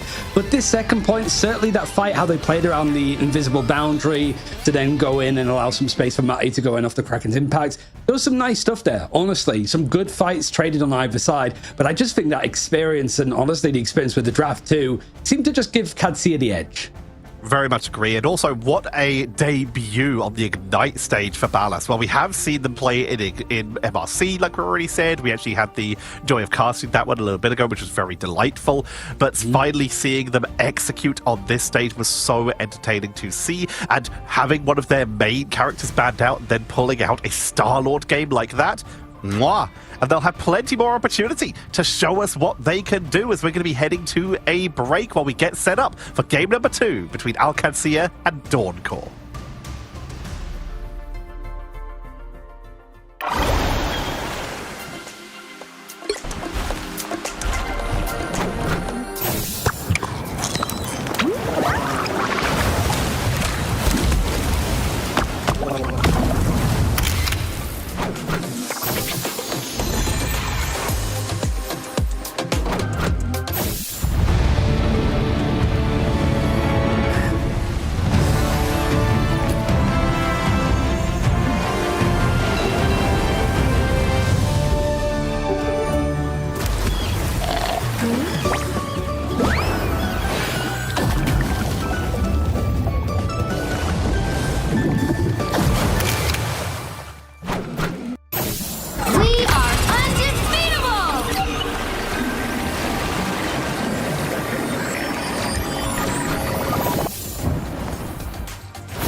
Alqadsiah surprised us a little bit, impressed us for sure with how strongly they finished from Marvel Rivals Championship a couple of weeks ago now. But this is like the eyes on the prize. What can this team that's been donned as the most improved potentially in the off-season, how can they deal with a squad like Dawncore that honestly have had similar praises and compliments attached to them?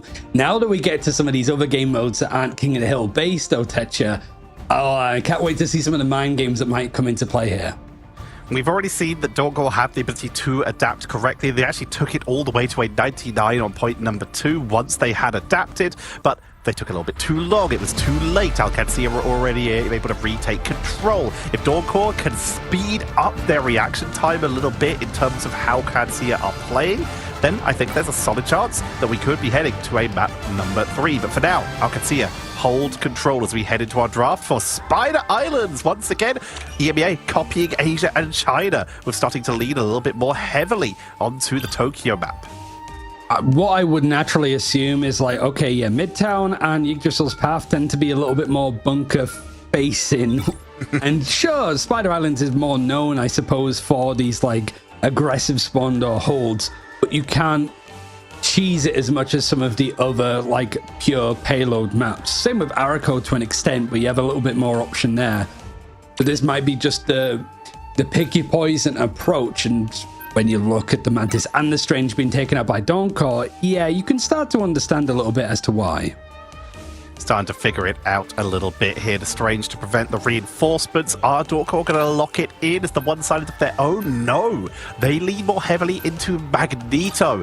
This allows them to pick more of a solo duelist to be more of a bit of a hyper carry, and also to try and break heavy suppression spawn holds. There are a couple versions of a spawn hold, the triple Vanguard, triple Strategist, and of course the versions with stuff like a Punisher, where you set up as much sustain on Punisher as possible, put him in a culling turret, and then you siege the door, and then everyone has a bad time.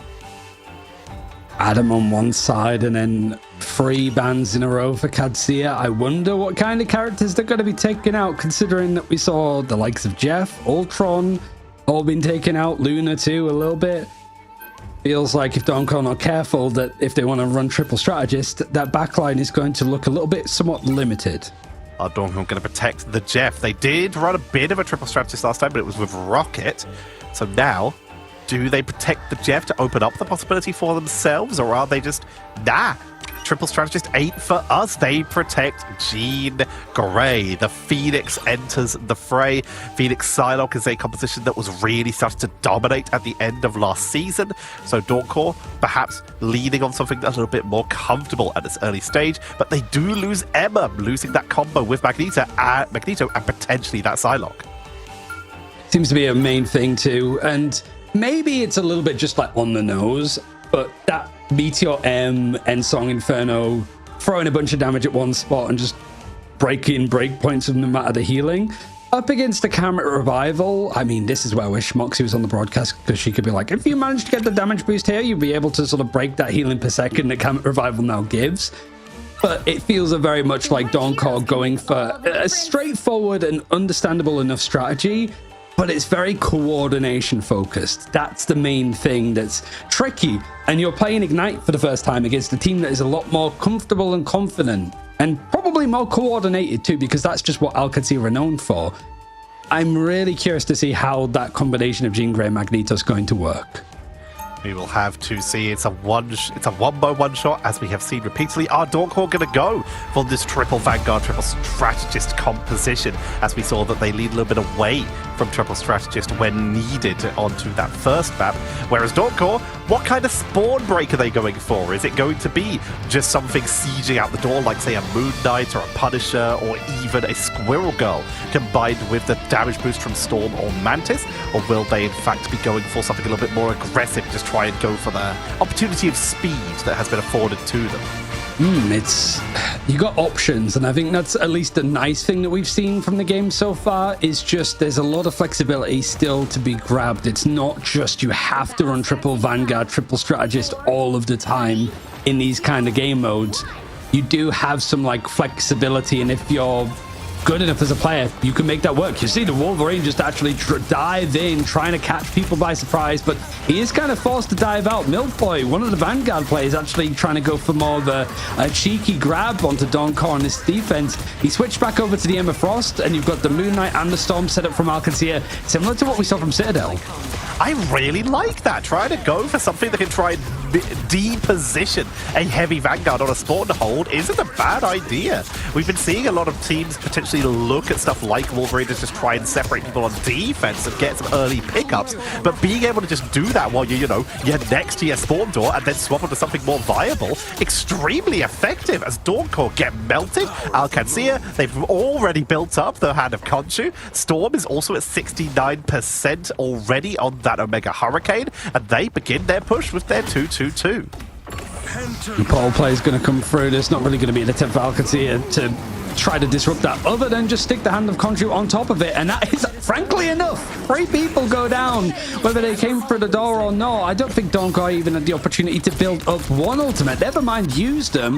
And Alqadsiah, yeah, the Hand of Khonshu deals with stuff nicely. The Cloak and Dagger just keeping people alive and topped up, but look at what else is about to be ready. Omega Hurricane and then a Strangling Prison from Kaya. If Dawncore went to this map hoping to first point hold as much as they can, it's not really worked out.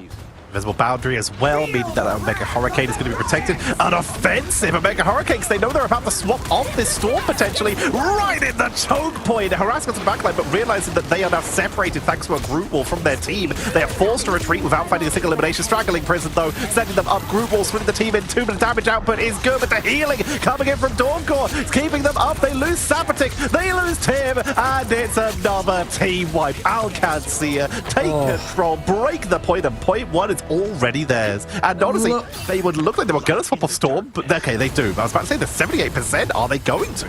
Look at the ultimates that Dawncore still had to go into that fight to try and stall it. I think they did a really good job to stall it, considering that Omega Hurricane was pretty much thrown into them whilst they were setting themselves up.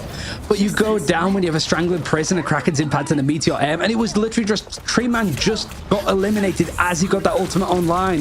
It's just, again, narrow margins that Alqadsiah have suffered from when we've seen them play up against Virtus Pro. But now the shoe's on the other foot. Dawncore, they have the setup, but they don't have the execution. 3-man Straggling Prison coming on in. They're going to try and make something happen. Hand of Khonshu and the Silent Seduction came on out. Tim is taken down. And Dawncore, even though they're the one who picked the engage, they still are losing 1, 2, 3, 4, 5, and 6. That is Alqadsiah continuing their walk towards that Temple of the Master Weaver. It's looking a little bit like we might have lots of one-sided games in these first openings now. Dawncore under a lot of pressure to try to right this wrong, and they have the tools for it. That's certainly the case. I think the invisible boundary can set up where you want to take this fight in particular, but the Meteor M is going to be the thing that starts off this fight. Kaya is going to actually go down. He had the Strangling Prison, but holding on for Alqadsiah as the Galactic Ledger for Ballas is more used to help deter the fight as he goes through. He's very lucky to be alive. In fact, no, he goes down anyway. So now Dawncore take a really good engagement. That Kizaru ultimate that came in, the Meteor M, enough to gain control on this defense. Finally, will Tilt swap off of that Moon Knight, or are they still very much appealed by Treeman on the group? Nope, they move over to the Winter Soldier of their own, looking to try and catch someone out of position, ping from a distance. There's no flyers for them to try and pick out the air here unless you count the Phoenix, who will enter the air for free flight temporarily with that E ability. Kaya creeping forward to the Straggling Prison of their own, looking to try and catch the members of Dawncore out of position.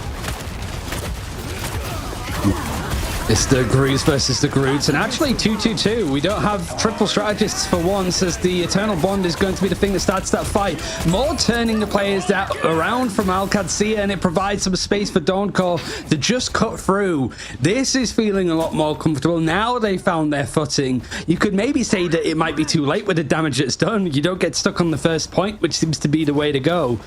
But Dawncore not only winning out these fights cleanly, but they're cycling these ultimates so they always have something. Alqadsiah, however, spamming up ultimates themselves, almost at 5. They can try and go for a big hyper push with Kraken Impact straggling Prison to just try and wipe people off the board. But Dawncore, they are set up with an Omega Hurricane, sorry, with the Phoenix and Song Inferno and the straggling Prison. They have their opportunity to try and make something happen. Soldier's Fist into Kraken Impact, and Tilt pulls the trigger. Enzo Inferno comes out. Treeman has turned this around, and Tilt is all alone. They pulled the trigger, and this time it's Dawncore who shuts them down. Oh, it was a little bit scary for Dawncore because he didn't have those strategist ultimates to sit back on, and Alqadsiah were built up 3 ultimates that they threw in going after Strangling Prison, and there was still just enough support to keep themselves alive. The Visible Boundary is going to be in hand for Dawncore to play around, and Kizaru, one of the main players to turn things into a good defense for Dawncore, has got another Meteor M. So there's plenty to go into this fight, and time is starting to get a little bit more uncomfortable for Alqadsiah. Meteor M is so potentially important here. Invisible Boundary at the ready as well. Milk Boy trying to just burn the ultimate early, trying to force out that strategist ultimate, force out any mistake. Frosting gets dropped low, but healed quite quickly. Safatig is just surviving, forced to flee as Kaya will be the one who is punished after diving into the backline to set that up. Tilt onto the Ultron, already charged up with the range of Ultron as they moved over to that triple strategist we were talking about earlier, setting themselves up for maximum sustain to try and melt through these backline members. But Froston, if they can land any of these tasted vultures onto Tilt, they could punish them effectively as Range of Ultra comes on out. Invisible Boundary is forced out. I mean, the Rage of Ultron, I think both these ultimates are quite cheap to sort of build up. It's not going to be the main focus, but Dawncore, it's that you have a lot to work with. Meteor M looking for the right kind of focus, and you've got the end song starting to come through, at least on the other side. Ballast waiting till the last second. The explosion of damage isn't able to get much over the Milk Boy that I think just gets knocked off of the map. Forced to reset for now as Dawncore is still, now as overtime is starting to expend for Alqadsiah, able to be coming out on top. Numbers advantage very much into their favor, and you've still got the Kraken's Impact picked up from Frost, and he's going to use it instantly. The Boundary is shut down, taking Maluki off the board. Ballast tried to swap over to the Star-Lord. They also brought out Captain America to try and reinforce from Milk Boy. But Alqadsiah, they just couldn't break the siege. Beautifully done. And Dawncore, like you say, it's not the 0.1 hold that they would have been hoping for. But they have basically made it impossible for a tie. It's still technically possible. You can tie on Convoy and Convergence, even before getting triple caps. But the odds have become basically impossible. Dawncore have done everything in their power once that first point was taken down to give themselves the opportunity to try and get on the board. What a recovery. Like you said, that first round in the previous series, you start to worry, and suddenly Dawncore have locked back in, recovered, and are starting to show just what they can do. Yeah, I mean, when you play up at this level for the first time, nerves are going to be like a big impact more than anything.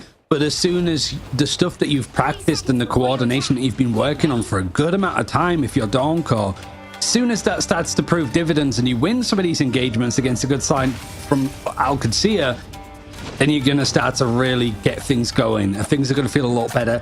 And it's suited them a lot more since they've gone back to 2-2-2. Granted, I think it's more of a case of both teams being forced onto it a little bit.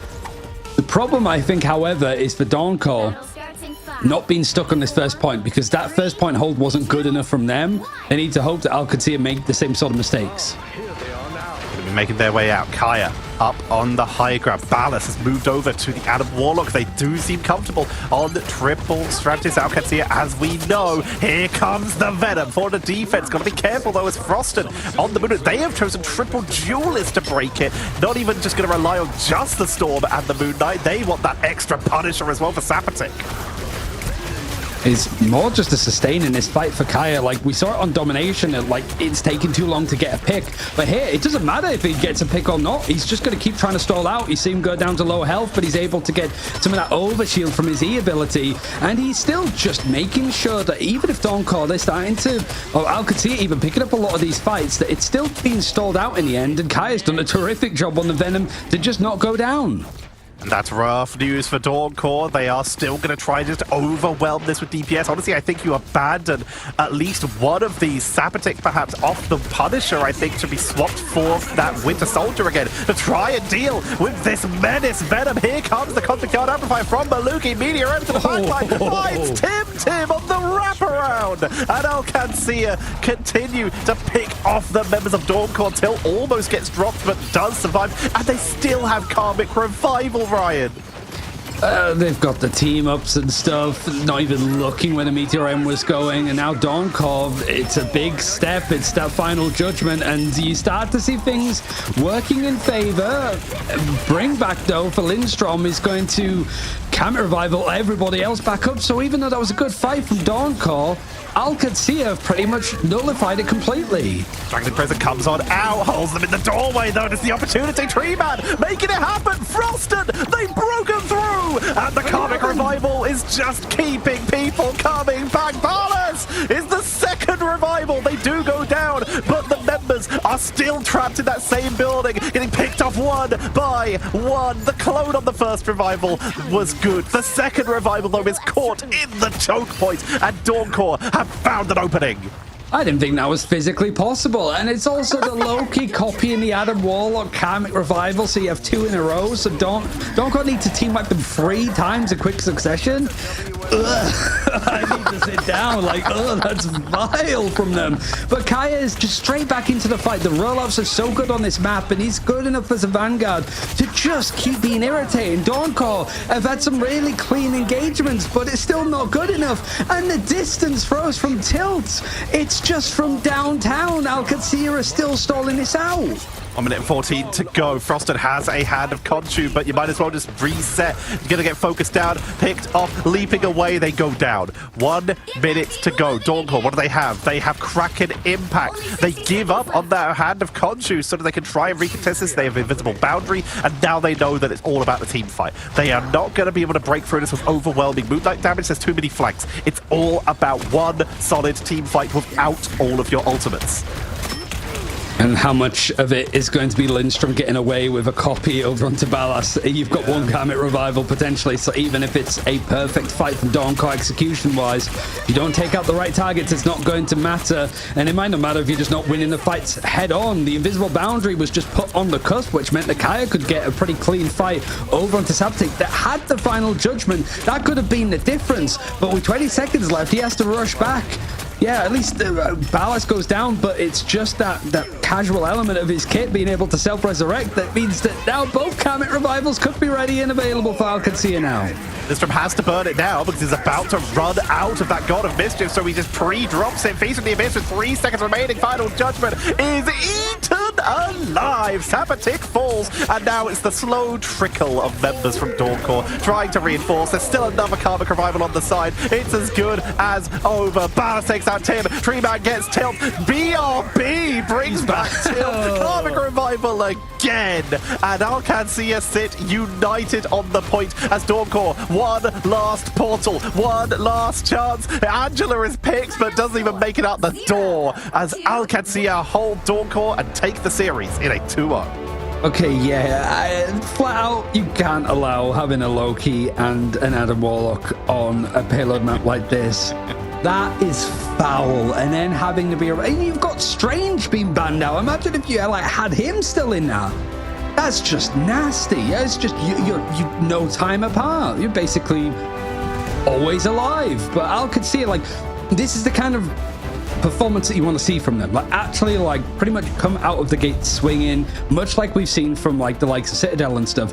And really, when we were frankly nitpicking some of the stuff that Alqadsiah did in previous tournaments and in previous games, it was against incredibly tough competition like Virtus Pro, like Chopped, etc. Against teams like Dawncore that still have room to grow and they're still a little bit green and rough around the edges. Alqadsiah winning this cleanly, I think, says a lot about how far that team has come.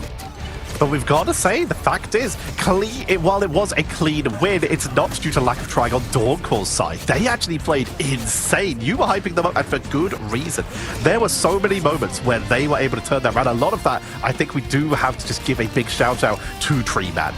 We love to rebound, not just because their name is a pun, but also just because of how effective and how crazy good they are on this group. They're the one who set up that first spawn break, and they're the one who nearly recovered that for their team. But the pressure on the backline for Alqadsiah in that second round from that Venom was just too much to deal with. Kaya doing so much for Alqadsiah on second round.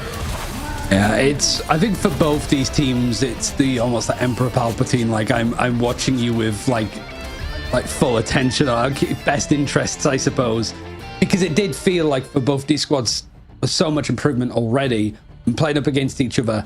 It was just that experience. I think that edge of playing on mirrored bands and stuff, maybe having a better smell of what the meta was looking like and being able to pull out combos like we just saw. It's always tough, that debut opening game, because you don't really know what the teams around you are doing or are planning to use against you. But at least you have a little bit of time to work with Dawncore before you play again on Sunday to keep your spot in Ignite for the time being. It's funny that you mentioned Emperor Palpatine, because it was very much, you also mentioned that Adam Warlock Loki. Somehow Alqadsiah have returned. They just keep reinforcing over and over again. It's exactly what you said. Imagine if they had Strange. This spawn hold strategy, we saw it really start to become a thing. It was played a little bit before Ignite, but it started to become a thing in stage 1. And we would see people do it with like pennies, we'd see Punishers. It's evolved into this triple Vanguard, triple Strategist, where it's just maximum sustain, portal back with Strange. Now it's evolved again into double Karmic Revivals, because Adam Warlock actually has a lot more sustain than they did last season. 1, just due to the cooldown reduction being added also to their Cosmic Cluster, but 2, the bonus health on Karmic Revival itself, meaning those revives are a lot safer to get away with. It is just so much more effective for those defensive setups. Yeah, how could 2 characters that just got nerfed be that filthy together? You know what I mean? Like, it feels like, how have they fallen upwards, right? Because it's just the change in, like, the stock, I suppose, of it. But I am curious, because everybody's got to know and expect to see that now. You sort of heard glimmers about it behind the scenes, but now it's like, okay, how do you deal with it then? Do you just deal with it in the draft, or do you have certain comps? Because we did see, like, Triple Duelist tried to be used from Dawncore. Was that the wrong theory? Was that the wrong approach? Was that just the execution wasn't as good as it could have been? That's the stuff I'm really excited to see, of like, okay, if that's something that we see from a lot of teams on any payload maps, what's the answer to it? It's a very good question. You know what? Maybe we have someone to ask, as Milk Boy will be our interview today from Alqadsiah. Milk Boy, for starters, congratulations on your first win in stage 2 of Ignite. How are you guys feeling, especially now that you're coming in with almost the same roster, but with a new player jumping in? You know, we're feeling great. This new player, he's nuts at the game. He's nuts, like, mechanically. We're feeling really confident. I think we can do good stuff in the next game. Just win. You had a really good showing, I think, at like MRC like a couple of weeks ago. Like, we got to show you a bit on broadcast and stuff, and like, when you guys look good, you look amazing. Like, some of the cleanest stuff that we'll see out of our rivals. Like, what was the stuff that you took out of like MRC once you had like lost to Virtus Pro and sort of went down in the losers bracket on the last couple of days? Did you get everything that you wanted out of playing MRC, just to get some more like experience and reps in and really prepare for Ignite? Yeah, it's nice to get some official experience with like the new roster and stuff, so that was nice. We weren't like really happy with the placing that we got in MRC. I think we should have gone higher, but otherwise I think we got a lot out of it. I think it was really good for us, that MRC, especially getting that official experience with Ballas now on the team. So yeah, a lot of teams have been hyping you up in stage 1, and now going into stage 2, you're coming in once again with already a very effective performance. Obviously, last season, you did not make it out of group stage. This stage, I assume that is the goal, but looking ahead to those global finals, have you guys been doing what some of the other teams have been doing in scrimming against international opponents? Yeah, not as much as other teams. I think we scrimmed more international opponents last Ignite, but we've been scrimming a bit of NA, like here and there, but I think we've been mostly sticking to EU scrims at the moment. I'd like to get some more NA scrims going though. I think it's really fun playing against the NA players, just to see what they're playing like, what's the meta over there and stuff. Yeah, speaking in the meta, I gotta say, it's not even a question. It's just the Adam Warlock low-key copy combo is just mean, it's dirty, it's just like not safe for life, I don't think. But like, I think for you in particular as well, because you're on Dusty for the Invitational at the start of the year. Obviously, Alqadsiah last stage wasn't really able to get too much time in like winners interviews and stuff. Like, for you as a Vanguard player, what has been the thing that you've improved at the most? Because you've been grinding, frankly, and I think everybody said about you and the rest of your team that the improvement that you've made, certainly with the addition of Ballas, has been tremendous. Yeah, for sure. Wait, sorry, can you say that again? It's like, what have you improved at as a Vanguard? Like, what has been your focus on how to like be a stronger player? Personally, I've just been trying to be as flexible as possible. Like, I want to be ready to play every single tank. Like, we never know what's going to be meta, you know? Like, if I'm playing Emma, if I'm playing Mag. I used to play a lot of Hulk and Venom back in the day, so I'm still playing a lot of Hulk and Venom, and I'm grinding Angela in ranked right now. I'm only playing Angela. She's way too fun. She's so fun. So yeah, I think the main thing that I've been focused on is just being super flexible and also working on my communication. Just having really good comms is really important. So that's something I've been focusing on as a Vanguard player, because I feel like the Vanguard players have to have really good comms, you know? Because they're a lot of the time like the IGLs are calling what space you want to take and stuff. So yeah. So if we have a look at the fact that you are in Group B, you move on in your round. Your next opponent is either going to be Virtus Pro or Vice. Do you have a preference for them or any words for either of those teams as we prepare? As you've got a rough group with Virtus Pro, Vice, FaZe, Na'Vi, just to name a few. What do you have to say for your opponents in your group? You know, I want to play VP. I want to play against Finsil. Like, I want to get the Icelandic Vanguard duel going. I gotta beat those guys. I just gotta wish Finsi good luck. He's gonna need it. I want to play against VP. Fighting words, Milkboy. Thank you very much for joining us here today. An incredible second match for the day. We see Alqadsiah moving on in their bracket, like we say, to play against either Virtus Pro or Vice, which is a series that we have coming up later today. So once again, Milkboy, thank you for joining us. Thank you so much for having me, guys. Oh man, I feel like that was the first chance that we got to speak to like Milkboy, really, because yeah, it was just like that one win from Alqadsiah last stage against Fire Strays and stuff, and so I feel good about them. Like, I'm very bullish on where I think that team can go, because the good is great and the bad, it's just when you're up against the big teams that it seems to make a mountain out of a molehill. But it felt like the shoe was on the other foot against Dawncore. Didn't look bad themselves, but just as like margins of where they want to take team fights and stuff. The more experienced team, the more tenured team comes out on top, usually in those. I'm already an Alqadsiah fan, even more so now that they have hinted towards the potential for Angela making it into games if they're deciding to cook that in the oven a little bit longer, so my fingers crossed over there. But speaking of having fun and some fun things we could be seeing, you can head into game and try out the arcade. Have you been enjoying any of the custom modes that Marvel Rivals have been putting out for us so far? Well, do we have some incredible news for you? Yeah, I mean, it's just so much as well. We've seen a lot of game modes come in and out of stuff like Conquest, the Doom match and stuff. So it's a good chance, pretty much available from last Friday. So it's, if you go into game, you can have a good look at it now. And honestly, it's just, I like games that give you just so much to do. Like, it is fun to sort of focus on how the game should be played in a coordinated competitive setting like this, but also you do want to just kind of run around and talk to a ghost. What kind of dog is it again? How have I forgotten what kind of dog it is? Of course it's a Basset Hound. Yeah, my brain is melted at this rate. So yeah, it's good to at least take a break and just relax a little bit more. And we're going to take a break because we need to relax a little bit more. We still have lots of games to come in. We do get to see 2 new teams approaching for Ignite Stage 2 with Chopped and Paradox, but we'll go and see them very shortly, so don't go anywhere.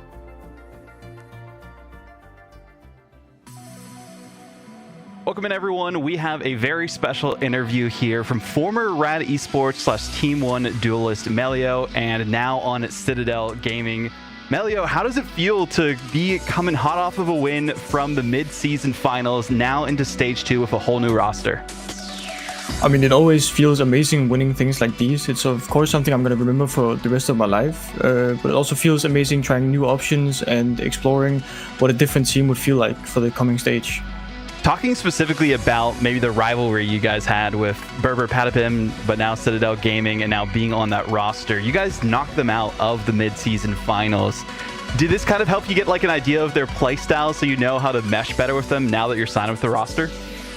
I mean, of course, I'm very familiar with a lot of the things they do and how they play because we've played them a bunch of times and scrimmed them a bunch of times so far. So I'm very well aware of what the team is like and what we can do to make it the best team in the world. Best team in the world. You basically came from the best team in the world at that point, now on to Citadel Gaming. I mean, what was the reason for making that change over to this new roster? I mean, for me personally, I feel like it's something about personalities and how they clash and stuff like this. You know, some people just can't work together forever. Like, there's two different personalities from me and Team 1. That's why I decided to leave, because in the long run, it wouldn't keep working out. Well, it's good to hear that you found a solid fit going into stage 2 of Ignite. Hopefully have the best performance you guys can have there. They did win the specific side of things for EMEA, but of course had that 4th place finish in mid-season. What are your hopes going into this stage and also the grand finals for this team? I mean, I hope I can be of great use to the team. I hope I can help them with a lot of the theoretical stuff that I learned when I was on Red and that I also know as a player, because I come from a different game where we have a different line of theory that we all used on Red, but nobody from Citadel has this theory. So if I can bring this in and we can learn it and we can get good at it, plus we can utilize what they were already good at beforehand, I feel like this can be the best team in the world, like undoubtedly. Well, any final thoughts, shoutouts, things of that sort? It's been great to hear from you, Melio. No, thank you. It's also been great talking with you. I'll just shout out to my team, Citadel Gaming. I really believe in them and I love every one of them. Awesome. Well, you can catch Citadel and Melio this weekend for Marvel Rivals Ignite. EMEA is starting up. It's going to be great action. Make sure you tune in on the Marvel Rivals channel on YouTube and Twitch. We'll see you then.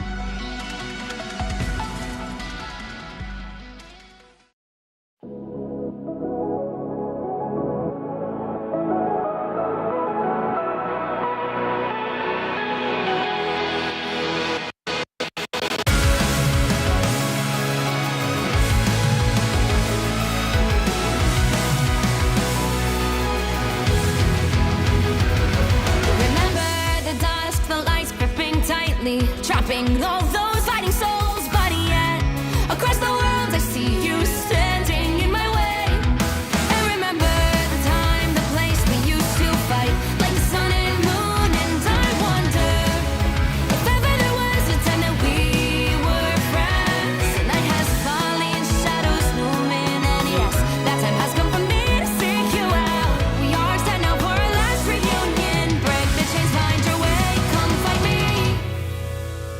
Do you remember who you really are? Show me that you are still the only one for me. I'll be waiting for you.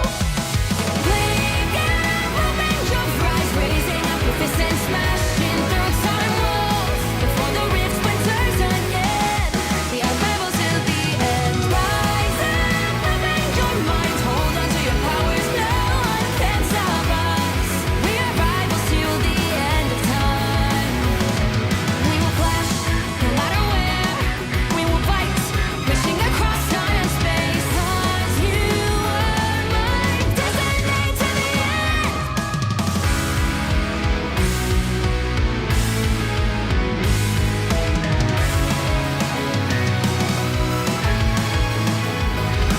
You see the dawn, the flames burning brightly, shining on those memories. And yes, across all time I see you turning the tides. And do you see now our time, our turn? We can still fight like the wind and fire. And wonder no more that now is the only time your heart is mine. Light has fallen, darkness grows.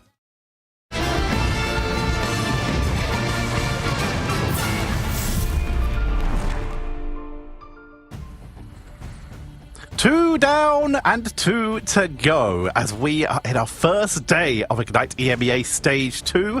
We've already sent 2 teams to the lower bracket, continued 2 teams' journeys in the upper bracket, and we're about to do another. We have one of the biggest super teams to come out of the Stage 2 drafts in the form of Chopped, a team that's already beat Na'Vi in one of the grassroots tournaments in the form of Night Shift, and they're going to be against a team who fought tooth and nail to get here in the form of Paradox.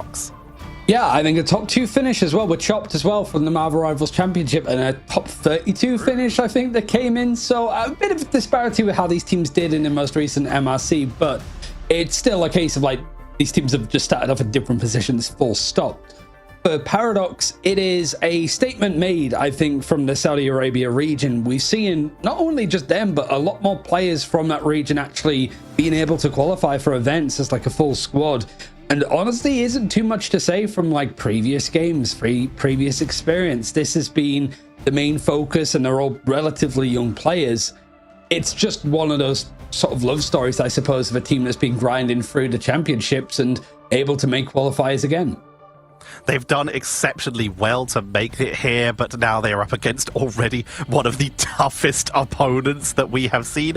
This is, by every definition of the term, a super team. Look at these names. Tuzi, this player we highlighted so many times throughout Stage 1 of just how strong they are. DRP had some incredible performance. Mash, Crazy Kitty, Vertigo, these are all high-level key players. This team now already coming together to beat the Team 1 now Na'Vi roster in the first Night Shift. They have since then not returned for Night Shift, but they did, like you say, play in MRC, where they lost in the finals versus Virtus Pro, one of the best teams. They've only existed for a month and a bit, and they're already battling it out with the best teams in the region. And I think the more impressive thing about this team is that you've got 3 players that used to be on that Team Peps roster of like Beetle, DRP, yes, and Mash, who was Aura Stealer. Just changed their name to Mash, which I kind of like, but I'm a Brit. Mashed potato is like my jam. But the one thing that I just really like harped on about as being good is just Crazy Kitty's Ultron. It's just the timing of all of that utility and all of that focus. And, well, Triple Strategist seems to be the way the teams are going at the moment. I love to see all of the people that have been grinding out Lord on Angela. I think lots of players need to touch grass here. I'm spotting 4 total, but it's going to start out the same way as it has done most times with the Mantis being banned out first. And yeah, I think that Chopped are going to try and lean towards getting the Ultron on board for Crazy Kitty. My co-caster has lost his mind calling Mash Jam, but we do get it, and we love him anyway. We're going to see the Jeff get protected by Paradox as a high priority here. Jeff being prioritized over that potential Adam Warlock here, as a Luna will be removed by Chopped, slightly prioritizing the Triple Strategist and slightly prioritizing the main Luna on their side, because now if they can get their hands on Adam, they'll have that Light and Dark Karma team up to keep that Luna even safer. Might force a ban out, I suppose, on the Loki as well, which has just not really been part of the drafts, certainly in comparison to like before, where he was pretty much always a face in there. But Ultron taken out from Paradox, they know where the bread is buttered for Chopped. But at the same time, like, Crazy Kitty is a flexible enough player to be running the Phoenix, the Torch, the Wolverine in some instances, and considering the Invisible Woman was banned out, it's going to give a lot of space, I think, for Chopped to go for these dive plays, whether it's a Wolverine, whether it's a Venom. Making sure that the Invis is not in play means that there's some more room to breathe. Invis off the board. Like you say, Emma will be protected for Chopped, making sure they have a little bit of defensive capabilities with that Carbon Crush. And of course, one of the biggest setup tools. While you don't always find a pickup with that Sonic Seduction, you do force positioning changes or defensive ultimates out of your opponent's team if they can find a position where those ults can be utilized. Psylocke taken away, while there's too many other things to ban out to really highly prioritize 2Z like we saw in Stage 1. You gotta get rid of at least some of them. Icky Poison, though. You've got Torch still available. The protection on Magneto is pretty much going to cap out this debut draft, I suppose, for Paradox. This feels very much going to be different to what they're used to. And not that they've been scrimming this kind of draft, so it's not like they're completely alien to any of the concepts. It is just more the Chopped have a lot to work with. They always have. and it being a randomized map for this first domination, Celestial Husk is a bit of a brutal one to be going to as Paradox, because we have seen a lot of it in stuff like MRC and even at mid-season finals. But it feels, maybe it's just the way that it plays, Tetcher, but it feels like teams haven't quite worked out how they want to position and move around the map. It feels a little bit more free-for-all than some of the other dominations. But that might be me just talking nonsense. No, I think that there's a fair point to be made here. There's a lot of battling. There's not as many opportunities to hold spawn doors or main entranceways, due to the fact that the main entranceways are quite wide on a lot of the points of this map. So there's many chances to try and make something happen for your team. Well, apparently we're on Krakoa, but we saw Celestial Husk.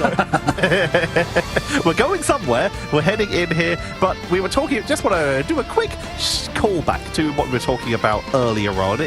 The fact that Tuzi used to be target banned a lot. The Psylocke was one of the key bans here, but also we've seen them play Torch, Punisher, Hela, and Iron Man after the Psylocke, Torch, and Punisher were all banned out against them. They're basically impossible to target ban against, and they've had a whole nother season to cook new strategies. Yeah, they've had a lot of time and a lot of confidence to build, but for Paradox, not to be dismissive, but it's like the fact that you're here is like a testament in itself, right? If you're building up as a relatively new team, it's just, this is going to be potentially a rough one, because Chopped, much like the other teams that we've seen, are looking to take 0 prisoners. And so far you've got that combination, the Torch and the Phoenix together. It's comfortable for Crazy Kitty and Tuzi to be playing in this fashion, and triple strategists for Paradox to work with as the backline is dove in on by Beetle. Keeping the pressure, Beetle already putting that pressure on, trying to create an opening. Beetle and DRP with that Peps experience together along with Mash, looking to try and get onto the Invisible Woman, who leaps to freedom. We'll make sure that they get out of danger without anything too bad happening, as Paradox will claim the first point here, forcing Chops to back up a bit, trying to punish Beetle, and they will pick up the first elimination. KitKat on the Jeff is also already charged up on the It's Jeff, so could go for something very sneaky if we start to see Chops push up too far, but now that 2 members are down. Yeah, KitKat's been able to build up that Jeff ultimate, so being able to sort of, certainly when you got Supernova and the likes of an Ensong Inferno from Tuzi in hand, being able to grab your teammates and just try to heal them up and protect them from some of this oncoming offense might be a key. But Beetle switching back over to more of a character that really made a name for himself, I think, in the recent MRC, like the Captain America. The sustained fight is good, and through the Supernova, Crazy Kitty's able to carve up just a couple more picks. The objective hasn't been taken in their favor, but KitKat trying to grab some players, pull them out into the horizon, gets caught out before he can do much more.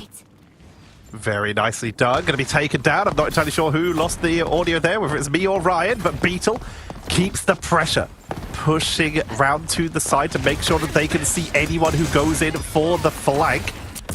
Setting themselves up nicely. Crazy Kitty. Supernova pretty far away on 22% here. Invisible Boundary and Fate of Both Worlds, both available for Chops. With Paradox not having access to that It's Jeff anymore, they do still have the Karmic Revival. If Kraken Impact lands as well, they can go for any kind of quick blow-ups, but Crazy Kitty being in the air and Tuzi having the ability for that quick teleport, they could very easily get out of danger, as there's the double, looking for more, but Zerks could bring themselves back, could Karmic Revive if they want to try and keep this fight going a little bit longer, but it's back to spawn. They decide to go for the full reset. Only just off the Psionic Seduction too. Everything else, Duelist Ultimate's not quite ready, not really needed too much, just enough of a dedication to fully wipe out Paradox. But they still have so many ultimates to cycle. It's feeling a little bit like that domination map with Alqadsiah and Dawncore that Paradox have a lot, but are they going to be allowed to set up at all from Chops now that they're on the offensive?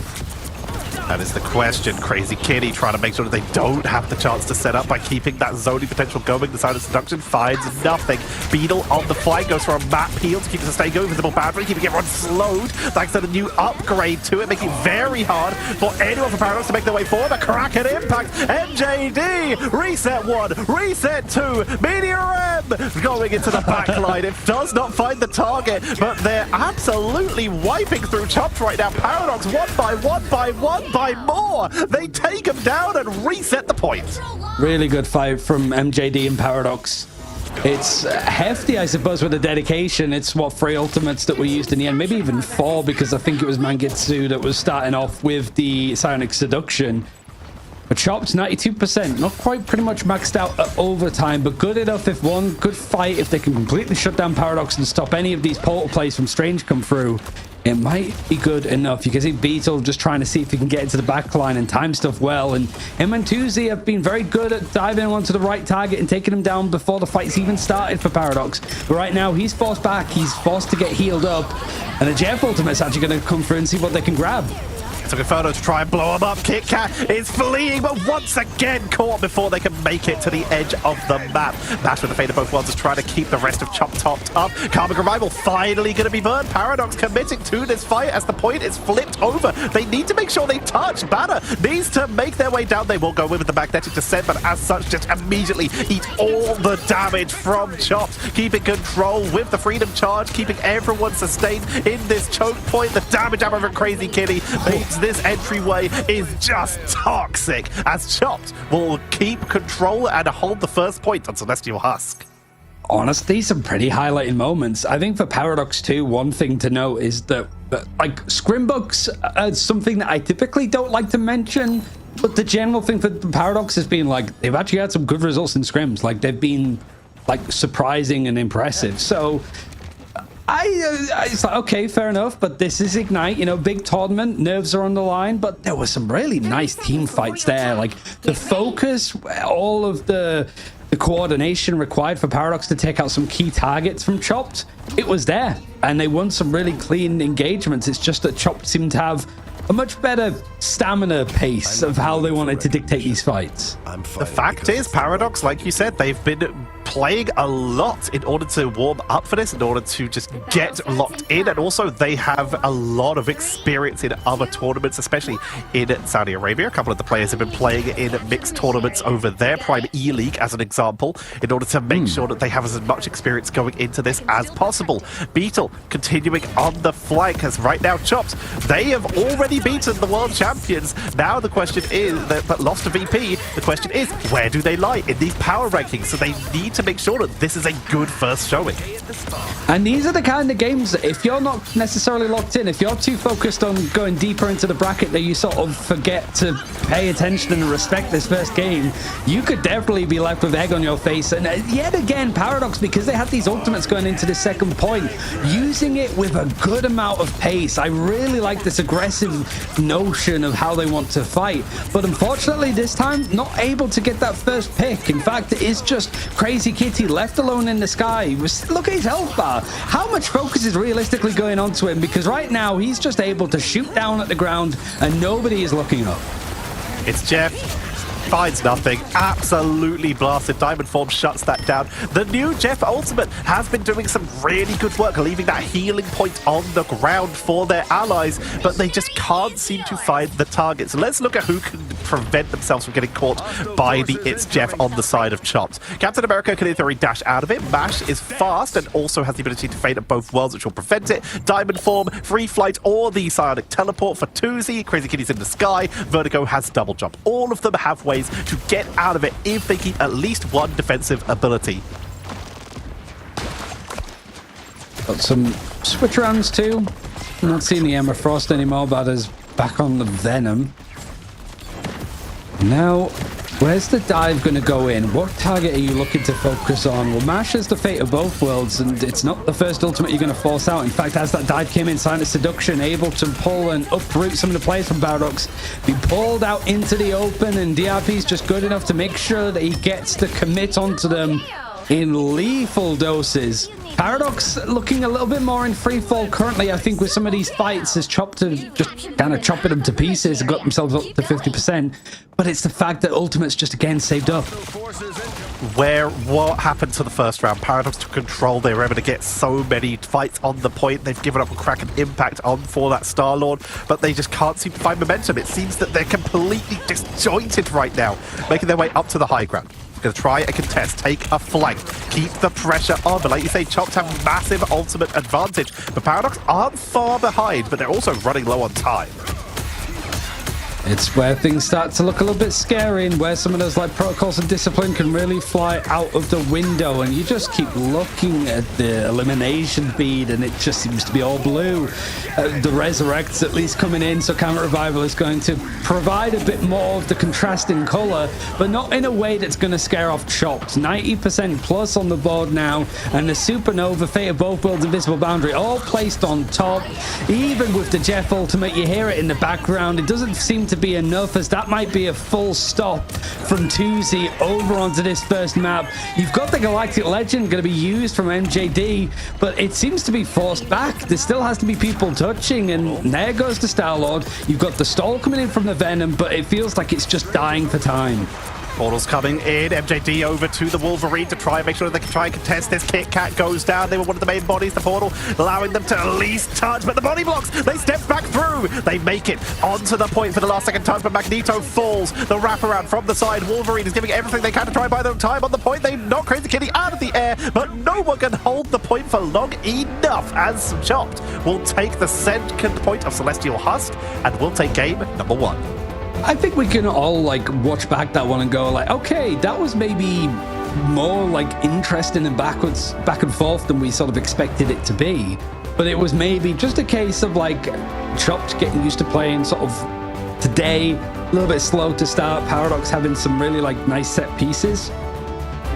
But it was just like Chopped pound for pound a lot stronger. And yeah, when it's only like a couple of picks against you on the side of Chopped for each of the players and the strategists, when you're pretty much almost exclusively running 2-2-2, only dying twice total, it's easy day at the office. 10 total KOs for Paradox. That was already tied or beaten by 3 individual players on Chopped with their last hits. It just wasn't enough. They couldn't find the finishing blows. MJD pulled a lot of the weight on that as well, with 7 of those final hits being from them. A lot of them we're seeing right now. The Kraken Impact is a recovery tool that we see a lot of teams like to lean on, because you know it gives you momentum. You only have to find one with a Kraken Impact to potentially capitalize and snowball, whereas a lot of these other ultimates, you have to consistently contain a team fight with either a single burst or these longer drawn out ones with something like the Torch. Yeah, it's much like the general day. I think tomorrow has got potential for like closer series, but today, especially with Chopped, with everything that they've done in Night Shift, and whilst I love the guys over there in the tournament, it is a third-party tournament. It's like outside of what Ignite is, so there's always an asterisk for me, I suppose, of like for Chopped, of like, okay, but what can you do when you're in the big tournament and you're surrounded by a lot of teams as opposed to this like King of the Hill winner stays on format, right? So it's I'm undecided where I think Chopped are gonna finish, and this, I don't think that map really told me too much else, to be fair, right? Like it's gauging where Paradox are, how good Chopped are going to be, certainly in this group with the teams in and around them. I'm curious what it's gonna be like now that we move over to some of those other game modes, and also what Paradox are gonna bring to the table now that they have map choice.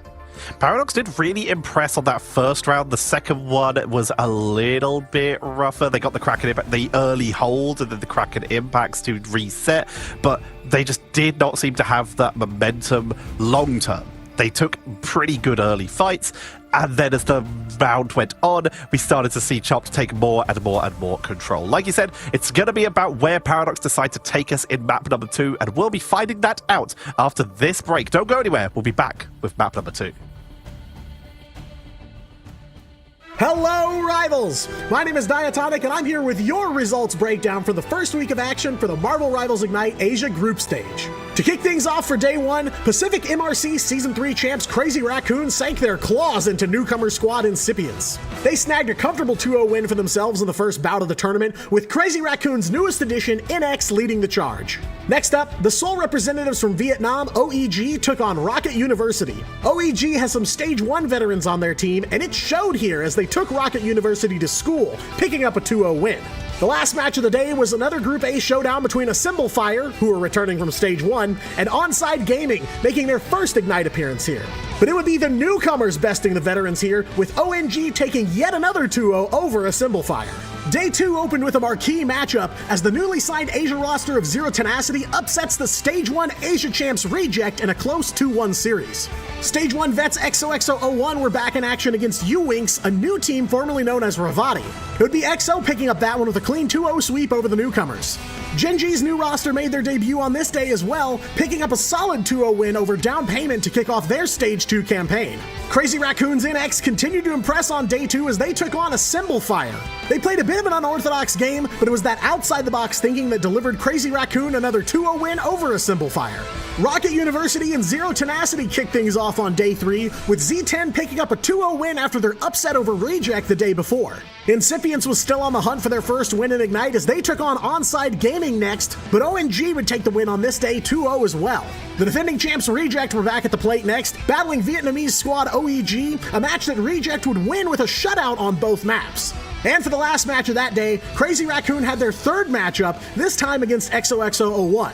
Crazy Raccoon would deliver XO their first loss here in the group stage, winning in 2-0 fashion and ending week 1 without dropping a single map. The final day of the Asia group stage started with a matchup between OEG and Down Payment, with Down Payment getting their first Ignite win 2-0. A Symbol Fire were up against U-Winks next, and U-Winks ended up leaving a Symbol Fire without a win here in week 1. Gen G was back in action next against Rocket University, who'd also exit week 1 not having picked up a win quite yet. And in the last matchup of the week, Onside Gaming looked to keep their flawless record alive against XOXO01. But XO had other plans, handing ONG their first loss of the tournament 2-0.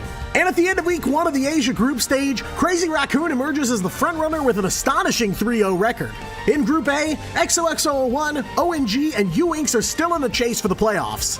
Zero Tenacity and Gen G both have 2-0 records as well, making them the only other undefeated teams here in the group stage. And on the Group B side, Reject and Down Payment are still in the hunt as well. But with another week of group stage action still to come, it's anyone's game. Thanks for watching, Rivals. Enjoy the rest of the show and get ready to ignite the battle.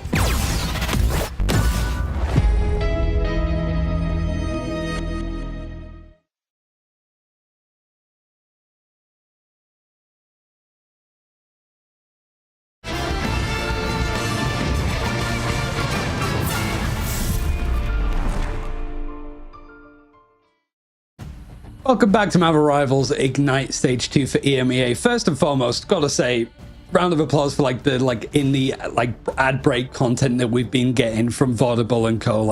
It's nice to see that, and it's nice to hear a little bit more about how the other regions are doing. But of course, our focus is onto EMEA, and we have the debut performance of Paradox, the Saudi Arabian team, and they're hoping to make their chances well met. Or they might be completely chopped, let's be fair, because chopped have been a team that's definitely expected to make it to playoffs. That seems to be the bar to set for them, right?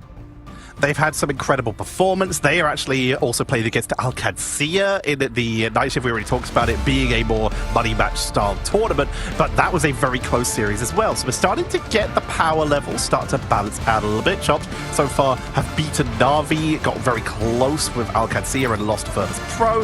A lot of that is Marvel Rivals Championship and Night Shift. This is where we start to see the true power levels start to materialize, and Paradox have already shown us that they are very impressive. Yeah, they've got a lot to show, and going to Araco is kind of nice. We've seen a lot of Spider Island so far, so Paradox hoping to see if they can do some stuff here. And Chopped, we've seen them actually play on this map. Some crazy chaotic battles, I think, against First Pro is what we saw towards the end of MRC. But the added wall of being protected is pretty much a thing to double down on for the most part. It's going to be non-mirror too, so Paradox have the option for the added warlock, and it's going to be unavailable for Chopped. But instead, they want to make sure that Crazy Kitty can get onto the Ultron themselves whilst they're taking out a mix, right? Mantis, Magneto, different roles. Yep, taking out something that could protect anyone who gets potentially blown up from some of the more wombo combo style of strategies that we see from a lot of these teams.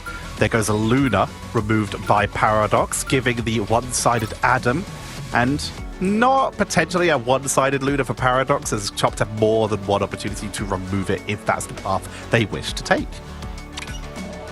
I mean, I think that's the curious thing about it. It's just like, okay, what are the goals, I suppose, for this one for Paradox in particular, and how aware, how obvious is it for Chop to deal with, and whether they're just going to be flat out allowed to do what they want. But now strategies seem to be the main goal and focus. And that duelist duo, yeah, Crazy Kitty and Tuzi want to be on those characters in particular. It's not going to matter too much about what vanguards or strategists. They want to kind of run triple strategist regardless with that Ultron. It doesn't quite feel the same as some of the other options that you might have. There goes that one-sided Doctor Strange so far. But it looks like both teams can pick it. There's no need to protect it. No one is going to be batting it out, not needing to worry about that in this case. But it does mean this won't be banned out. Paradox now have the opportunity to go for those second fights, as this is another, guess what? It's a convoy. There's a chance for a spawn hold. And with Chopped on defense, we start to see a lot of those Vanguards coming out. Tuzi looking at the Hulk. We're starting to see Crazy Kitty potentially giving us a little preview, or just baiting us completely. He's baiting us completely. He's the kind of player that would play it as like a role that would make the most sense, I think, because yeah, sure, whilst Angela is a Vanguard, Crazy Kitty has sort of flexed onto various things in particular. But it also does feel very much like Angela could be almost that sort of pseudo-duelist Wolverine catch-on-to people role, because they have so many transferable skills. Heading into Arako, like you say, transferable skills between duelists and these more aggressive style attacks. You look at what we might be seeing for those defensive styles. Normally we'd be seeing stuff like Groots or people like that to try and hold the line. Chops roster being hidden from us for extra spiciness. I'd like to think that they're hiding it because it would be Angela. I mean, she's in play and she's on defense, so it is actually happening. Crazy Kitty is on Angela. Our first Angela that we will be seeing here in EMEA, and I think maybe the first like full Angela that we have seen in quite a few of the regions, as MJD getting focused down, getting dropped. Crazy Kitty needs a little bit of sustain themselves. But this is a map with lots of points off the map for exactly that reason. But usually with Angela as Vertigo is taken off by MJD. Nicely done. Burning through the rocket is so important as well. It removes the BRB. Yeah, being able to sort of juggle up, getting the most damage out of the spears, and then dashing to recharge it up a little bit faster. It's going to be a lot of moves and trying to knock people off, and almost manages to just bump the Groot off the side of the map there. Probably one of the reasons why it's going to be pretty useful in this 90-degree angle. Where do you even position? And especially with flying targets in the air for both sides, yeah, the Angela could be a good pivot. Rage of Ultron's going to allow Chop to control this battleground just a little bit more, and even able to take out MJD on the other side. It's getting back into the air, pushing forward with the shield so they can try and look for the position, but everyone retreats back into the spawn door. So far forward, 34 meters. Kit Kat charged up with the It's Jeff. Crazy Kitty takes out Mag. And suddenly, this is looking very tough to deal with. This is another charge through, pushed backwards though. Crazy Kitty forced to retreat from low and finished off. Is the BRB up? No, it's not. No revives. Could even sort of switch off, because bear in mind the Chop's protected both the Ultron and the Torch, and the Torch isn't in play because Crazy Kitty's too busy playing on Angela. So at least Paradox able to fight a little bit more. That elimination that did come in is going to be reset by the Be Right Back, but you've got Kraken's Impact, Strangling Prison, all coming into play now to allow Paradox maybe some room to get this objective moving along.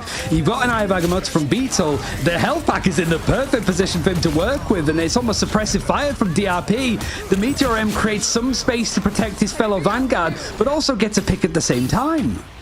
This is full control right now. We're completely locked down with 2 minutes to go. Paradox have swapped over to the Storm. They need some extra damage. They need some way to try and deal with this, but Storm's not safe. There's a very angry woman in the sky, and she's got a spear. You need to make sure that you keep her protected. That Invisible Woman's going to do so much work, completely removing the positioning with the ultimate, and that is going to be Crazy Kitty setting up. Zerx goes down. Banner is barely surviving this, as Vertigo with the Cosmic Guard Amplifier is keeping everyone topped up. Means that this is a bit more of a brutal fight. You've got to get some charges in for Crazy Kitty to just keep the damage up on the spears. You've got the little reticle underneath, and actually being able to charge people, see it fully lashed up. There you go. Going over towards the axes as well to clear some damage, but instant reset to just put that E on recharge again. Full spear to go again for this fight. Like, already, they get it. They know how to play Angela, get the most out of it. The double push off the map there with the Assassin's Charge. beautifully executed. Zerx right now is trying to find an opening on the Phoenix now. Hit scan, remove the flyers, but that flyer is a little bit tankier. Trying to track down Banner with the Ultron, another character who's so hard to deal with. Range of Ultron on the flank. You can't knock them out of the air. This time, Ayamoto into the backline to try and deal with the frontline. Beetle pushing up, is able to sustain it as Mag is forced all the way off the point, dropped low, and Paradox still can't find an opening. We really haven't moved the point much at all. 50 meters total, and it's pretty much reset in a pretty awkward predicament. You have got some combinations of ultimates that look very nice to pair together. It mostly is just slamming down on the right point, and if an invisible boundary from Mash can be placed correctly, it might not matter, but that's a great eye of Agamotto. It's the same thing that seems to be repeated. Paradox seem to have the right idea, they've got the right plan, but the execution can't happen yet. The invisible boundary and the Meteor M, we've installed things out for the time being, and Paradox at least touching a point to achieve overtime, but the wick is burning down so quickly, nobody's able to really touch, and Crazy Kitty, I think he was thinking that the map was over, that he could sort of go and end it with a bit of panache, but no, it's still a bit more of a duel. 50 meters total from Paradox and a golden debut from Angela. Very nicely done. Heaven's Retribution really showing what it's made of there. A massive dive to set people up. Multiple environmental kills by forcing people off the map. And immediately, now that they are on attack, attack here, Chopped mixing it up. Tuzi's looking back towards that Human Torch to create openings. They've still got that Ultron. DRP doesn't need to stay on the Angela, but the fact is, there's still a lot of holes for knocking people into. Yeah, why not? Honestly, if you're going to go for the Wolverine too, that's just even more brutal.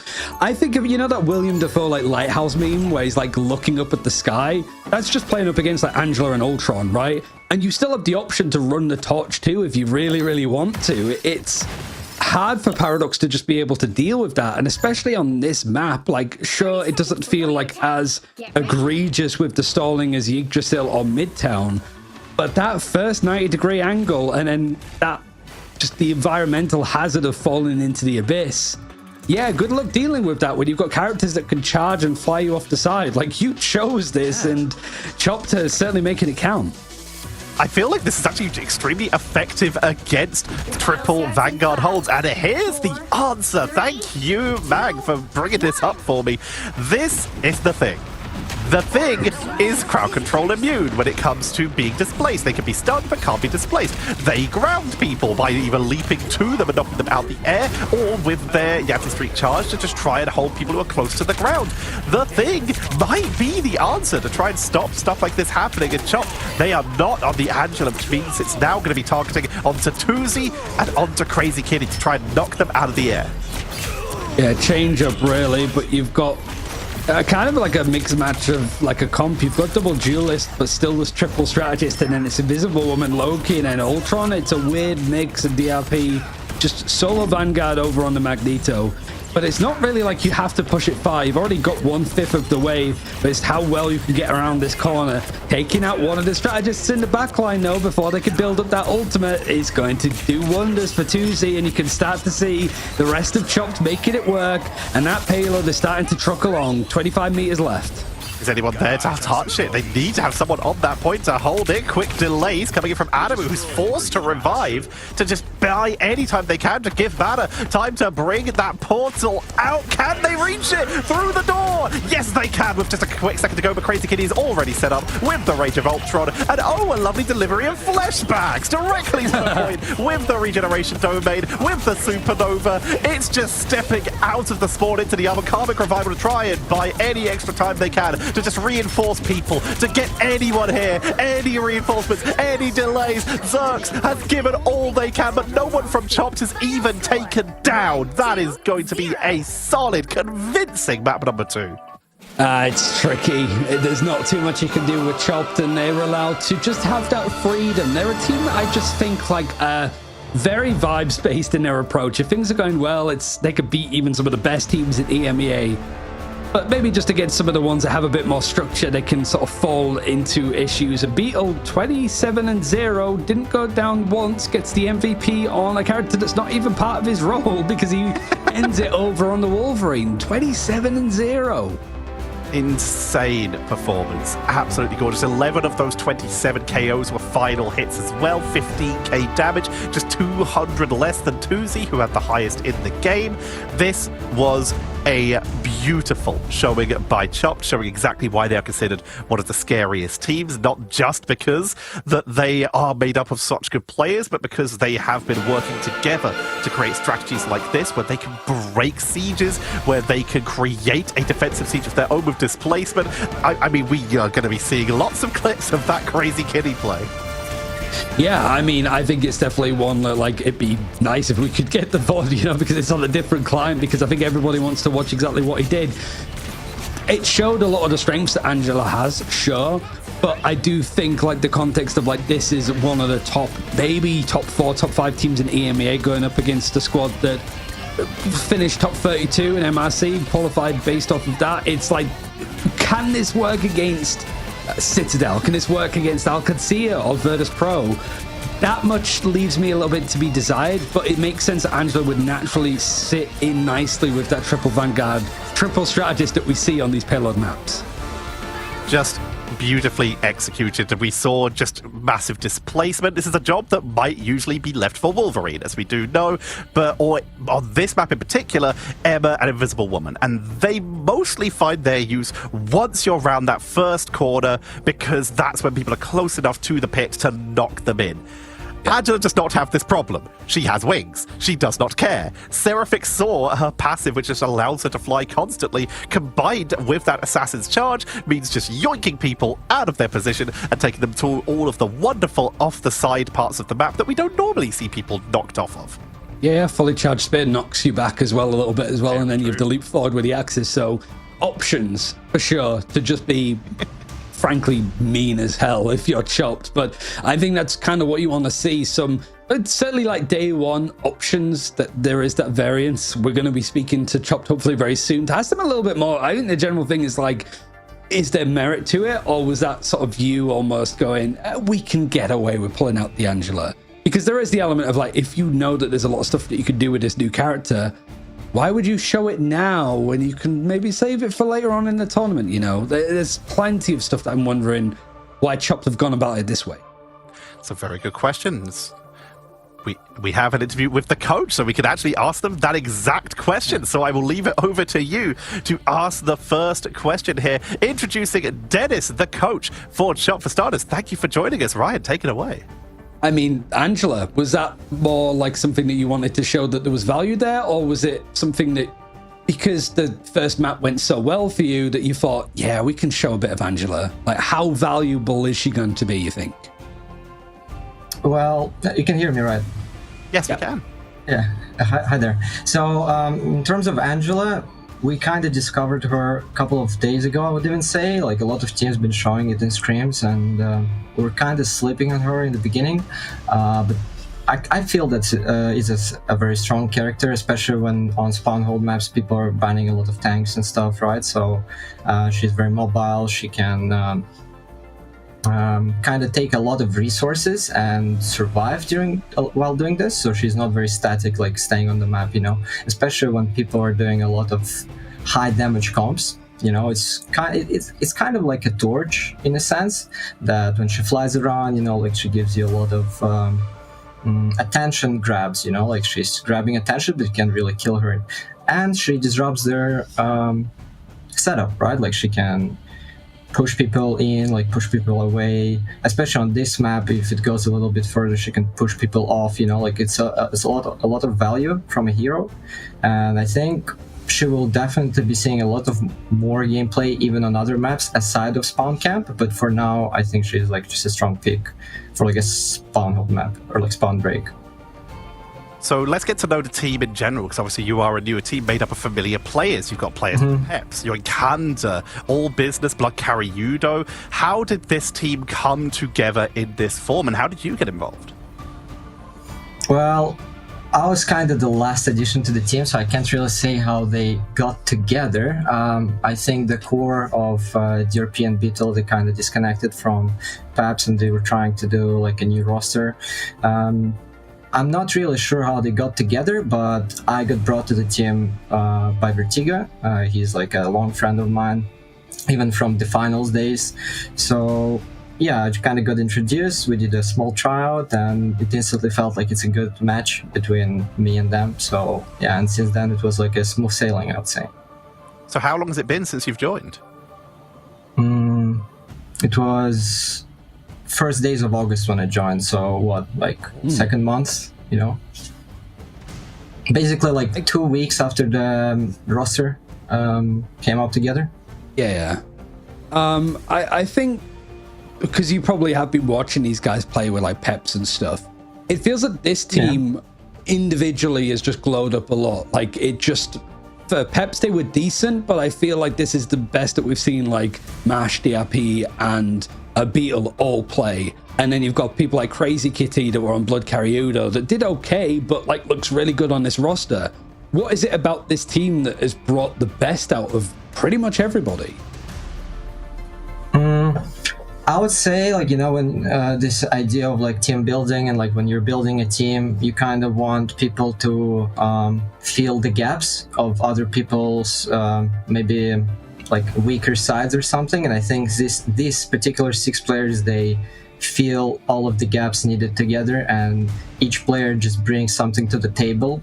Like we all know that DRP likes to DRP sometimes and like go in, you know, so people like Crazy Kitty, for example, they play very academically reserved, you know, like, and they kind of hold him back. And it's just an example, but basically all 6 players, they just fit in together very well. It just clicks, and I feel that that's why it just worked out, you know. You can never say in advance, but in the end, it just worked out very well. Well, I'm going to ask you to say in advance as the final question here. We already know your opponent, as the bracket has laid out. You'll be against Citadel. You may have had the chance to see them play earlier today if you weren't too busy in the warm-ups. How do you feel about it, having already taken on Team 1 in the night shift? How are you feeling about your chances heading into that next round? I would say we're definitely confident in our ability. We haven't screamed them in the past 2 weeks, I think, or like within a week and a half. So we're definitely confident in our ability. We definitely respect them as a stronger opponent. In some cases, for example, they're like strong jump all around the map, you know, type comms and like just hit you from all sides. We definitely respect their playstyle, and I think we will come prepared. And I'm pretty confident in us having a very good chance in beating them. So yeah, but again, we have a lot of respect for the team, so we're definitely not overconfident, you know. But as well, we're not underestimating our abilities. So I think it's like a good balance where we're ready to take on this match. All right, thank you very much for joining us, Dennis, and good luck in your next matchup versus Citadel. Thank you for having me. Ah, that was fun. Yeah, I mean, like you coaches will tell you everything if you're just like, hey, you've got some like really good ideas, like and they're like, well, yeah, like, I mean, I imagine that the whole team is full of a bunch of chatters anyway at that rate, but it is nice to sort of hear generally where Angela slots into this, and I think it was a good sum up of what Chopped have been able to do. That it just feels that all the players seem to cover bases, and the fact that they all have various different approaches to how they play pretty much feels that they give such a well-rounded approach. It's nice to see players like Pep, like the Peps plays that we've seen for months now, really come into their own and look like some of the best vanguards and strategists instead of decent middle of the pack bunch almost. Yeah, this is a really solid selection that's come together. Like they said, they're really showing that they have what it takes. They've already nailed down the synergy. We've now seen they've got a coach. They are going hard for this. They're aiming for that 3rd spot. A spot that one of our next teams is very familiar with. They'll be definitely aiming for that, but we'll talk about that when we get into that next series. While EMEA only gets 3 spots, America gets 4 for PlayStation 4. The game's out on PlayStation 4 now. If you are someone who's still got the last generation but really wants to be involved with Marvel Rivals, well, it is available now. You can head right on over and pick pick it up. A reminder, the game is free. So the Heart of the Dragon is now live. Join alongside and join and play Angela yourself after seeing what an incredible performance we saw. I can't, because we have a good amount of control players. I can't wait to see like the story of like the esports pro that was like, I started on PlayStation 4, like playing for these characters. So it feels like the beginning of an era. And honestly, it's nice to see that kind of like reverse compatibility for older generations being able to play newer, up-to-date games like Marvel Rivals, for sure. It really is. We always love to see that. We've already had a couple players who've, like, for starters, are already on controllers, and even some who've transferred from console to the PC to play in Ignite. Well, we'll be talking about that more in the next upcoming weeks as we are going to be heading to a break. When we come back, MRC champions 3 times now. Virtus Pro will be back and they'll be playing against one-time MRC champion-ish. We'll talk about that in a moment. Vice. Join us back after this short break.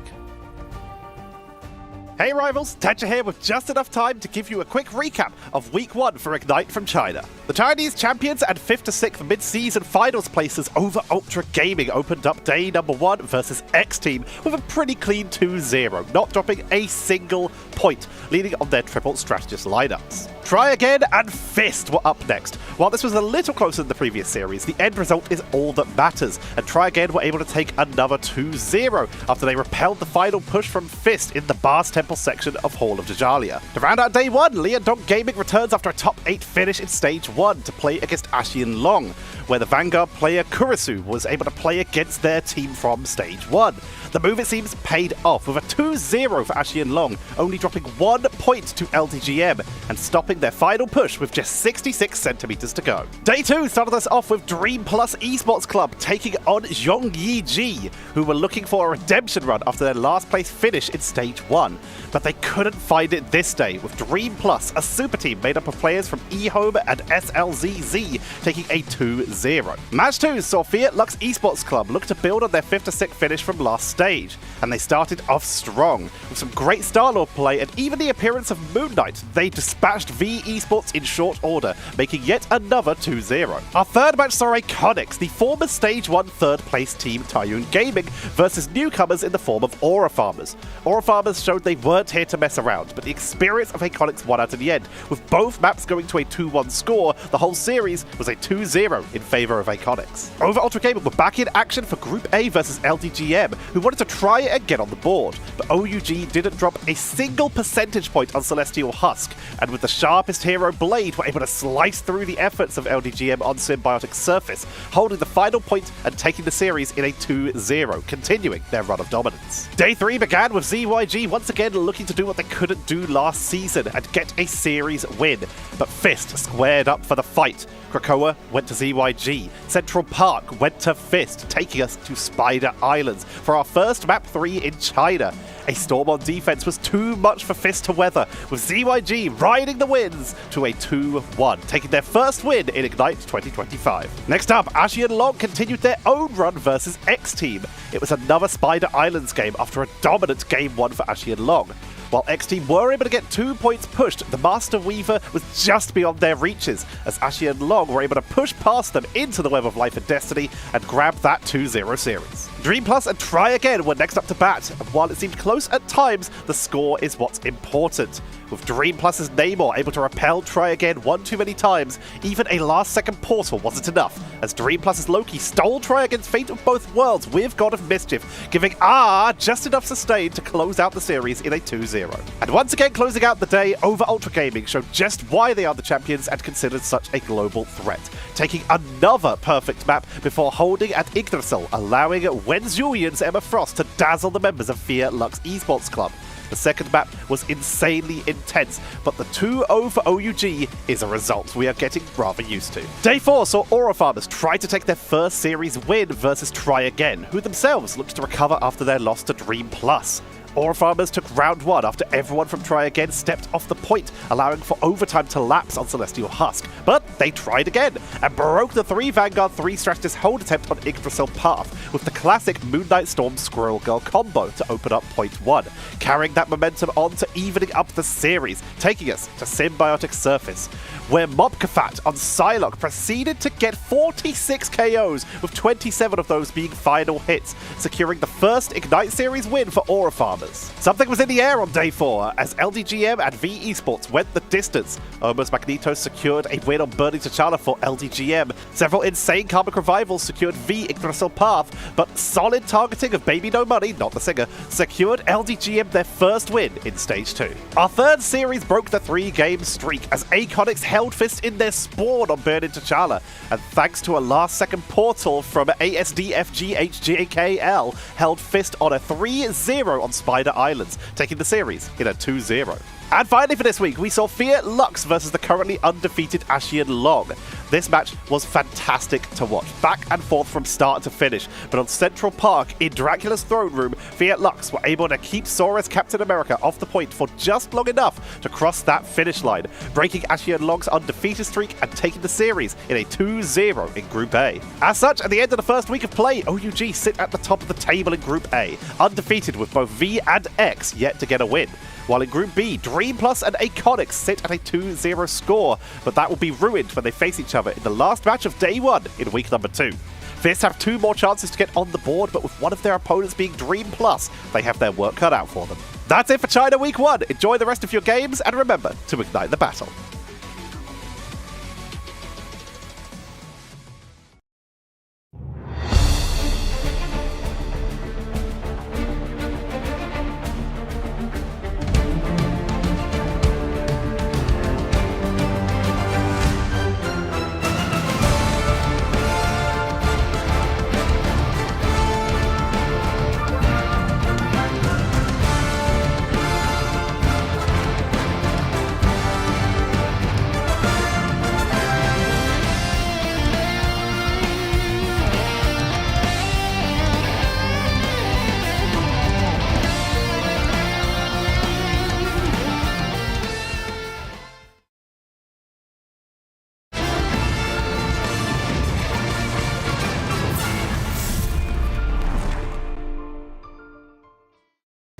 I hope you're not tired, because we still have one more series for you today. And we have our 3-time MRC champions, Virtus Pro, versus, as we were talking about a little bit earlier, our sorta one-time MRC champions in the form of Vice. Vice are joining us here, taking the spot of ex-Oblivion, who qualified through the last MRC. Well, yeah, there's just so many asterisks. Yeah, and it's also the one MRC that Virtus Pro wasn't a part of, because it was... Yeah, it was still like for the game, 15 grand prize pool and stuff, but it was also a way to qualify for this Ignite tournament too. So it was a little bit like they won the tournament where the majority of teams weren't participating, and it's not to take it away from them, but also it's somewhat to take it away from them because they are a very different team as well, with the amount of roster mania craziness that's happened with both them and also like Chemistry, the team that we saw earlier. This team, however, has barely been touched. Virtus Pro have been essentially the same since Season 0 when they were Team Cats, undergoing minimal changes to their compositions, to their players. They have just improved and improved and improved, with the only, and I really do emphasize that, black mark on their record being the fact that they did not qualify for the mid-season finals. They are here looking for that spot for the global finals and to get some revenge on the board. It's not just a black mark though, because this has been a Virtus Pro team that is just so dominant and typically doesn't lose, but it's like the Black Plague attached to their name more so than anything. Like it's such a downer, honestly. Like, we want to be able to say, like, put this team at the international events and do damage, but they just fell at the final hurdle for multiple reasons, probably. It's genuinely if they win this game, the winner's interview is going to be like, what the hell went wrong? We haven't spoken to you in so long. But also, they haven't changed anything roster-wise. They wanted to keep everything the same. And going up against the likes of Vice, like we sort of said, ex-Oblivione, lots of changes here, there, and everywhere. It has like a good mix of players that you'll recognize, and certainly the poster boy, the golden child, I think, from EMEA that we've seen previously on Zero Tenacity, it's got to be Canoean that you have to highlight.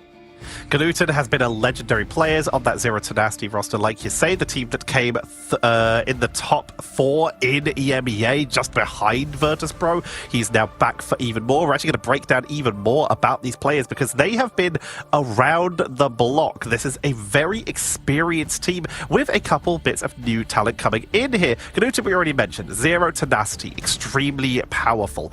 Oleg, former Luminosity Gaming sub and ex-Oblivion player, one of the few players on that Luminosity Gaming roster who has yet to play in Ignite, finally getting their flowers. Lugia, incredible performance, formerly Zero Tenacity and Ecstatic. Missouri, ex-Oblivion and Luminosity Gaming. Babybat, Dawncore and Eclipse, Ken, Dawncore. They have also, as you mentioned earlier, Dawncore did get their backline raided a little bit by Vice. Yeah, that's one way of putting it.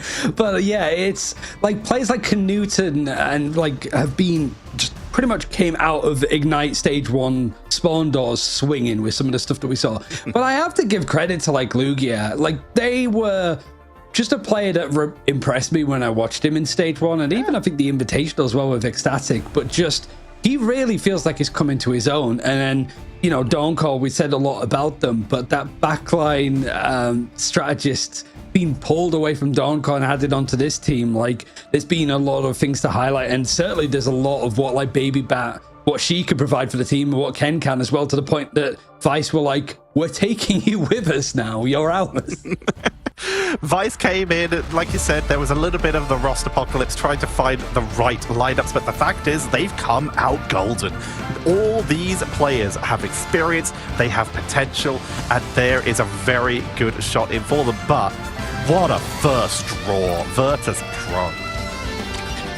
Part of you's got to be like, you don't want to avoid a team to go through these brackets, especially when everybody's goal is the same, to make top 3, to make the grand finals, to go from that point onwards.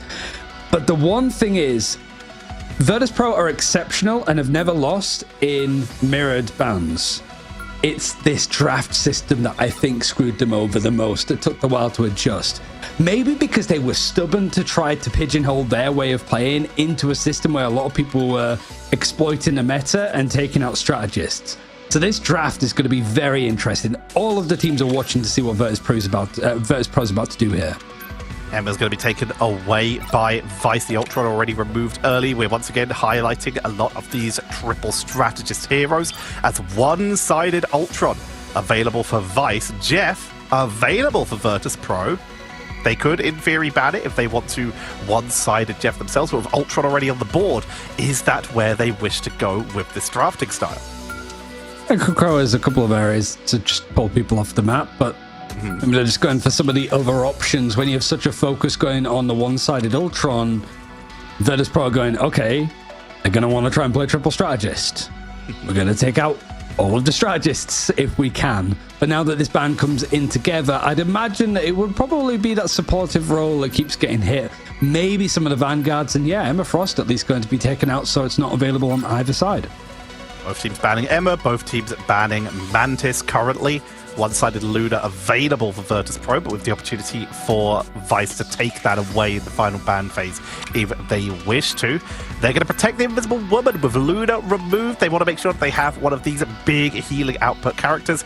Invisible Woman, though, is a character the Virtus.pro have very much enjoyed in previous seasons and have leaned on quite heavily. Yeah, I mean, again, it felt like mostly to deal with some of those like flying characters, like if a Venom comes in, just the force physics gets so much value for such a cheap economy. It's the ability you get very, very quickly, frankly. But we do see that one-sided Jeff, and really it's sort of making me think, how did we get to this point where one-sided Jeff is something that we're discussing in the draft, right? But quite frankly, Jeff has a lot of value, especially in domination modes where you can get a bit of that speed boost as well to kick in with. You see the final setups here. Felix getting taken out quite late in this draft. The Luna Snows. One ban, one protect. So we're going to get that one-sided. Dridrome is currently hovering on the Mr. Fantastic. I feel he may be trolling, as that would be unusual. This whole draft, there's a Thor, which we have been seeing potential hovers around. Vice, on the other hand, looking at that Namor Hulk, which we talked about at the beginning, and then stopped seeing for the entire rest of the day. Yeah, I mean, usually, I learned this from other games, you never look at the characters when they've been selected in spawn, but certainly with the Angela being actually picked up by Crazy Kitty, it almost feels like, okay, yeah, I can't really say that verbatim because there are some teams to pull it through. Just have hope. Yeah, but we do get to see a battle of champions, at least from the last two Marvel Rivals champions in EMEA. The last two winners played up against each other.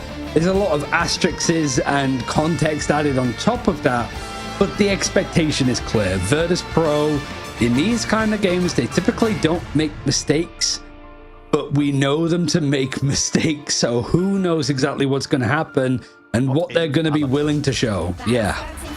That is the question. Vice also were a team who have all this experience but have not shown too much, so they are the question mark. What do they have with this new roster? Knudsen, usually, we've seen them before on the Iron Man, one of their most legendary clips. They have decided to take it one generation down. They moved over to the Ultra.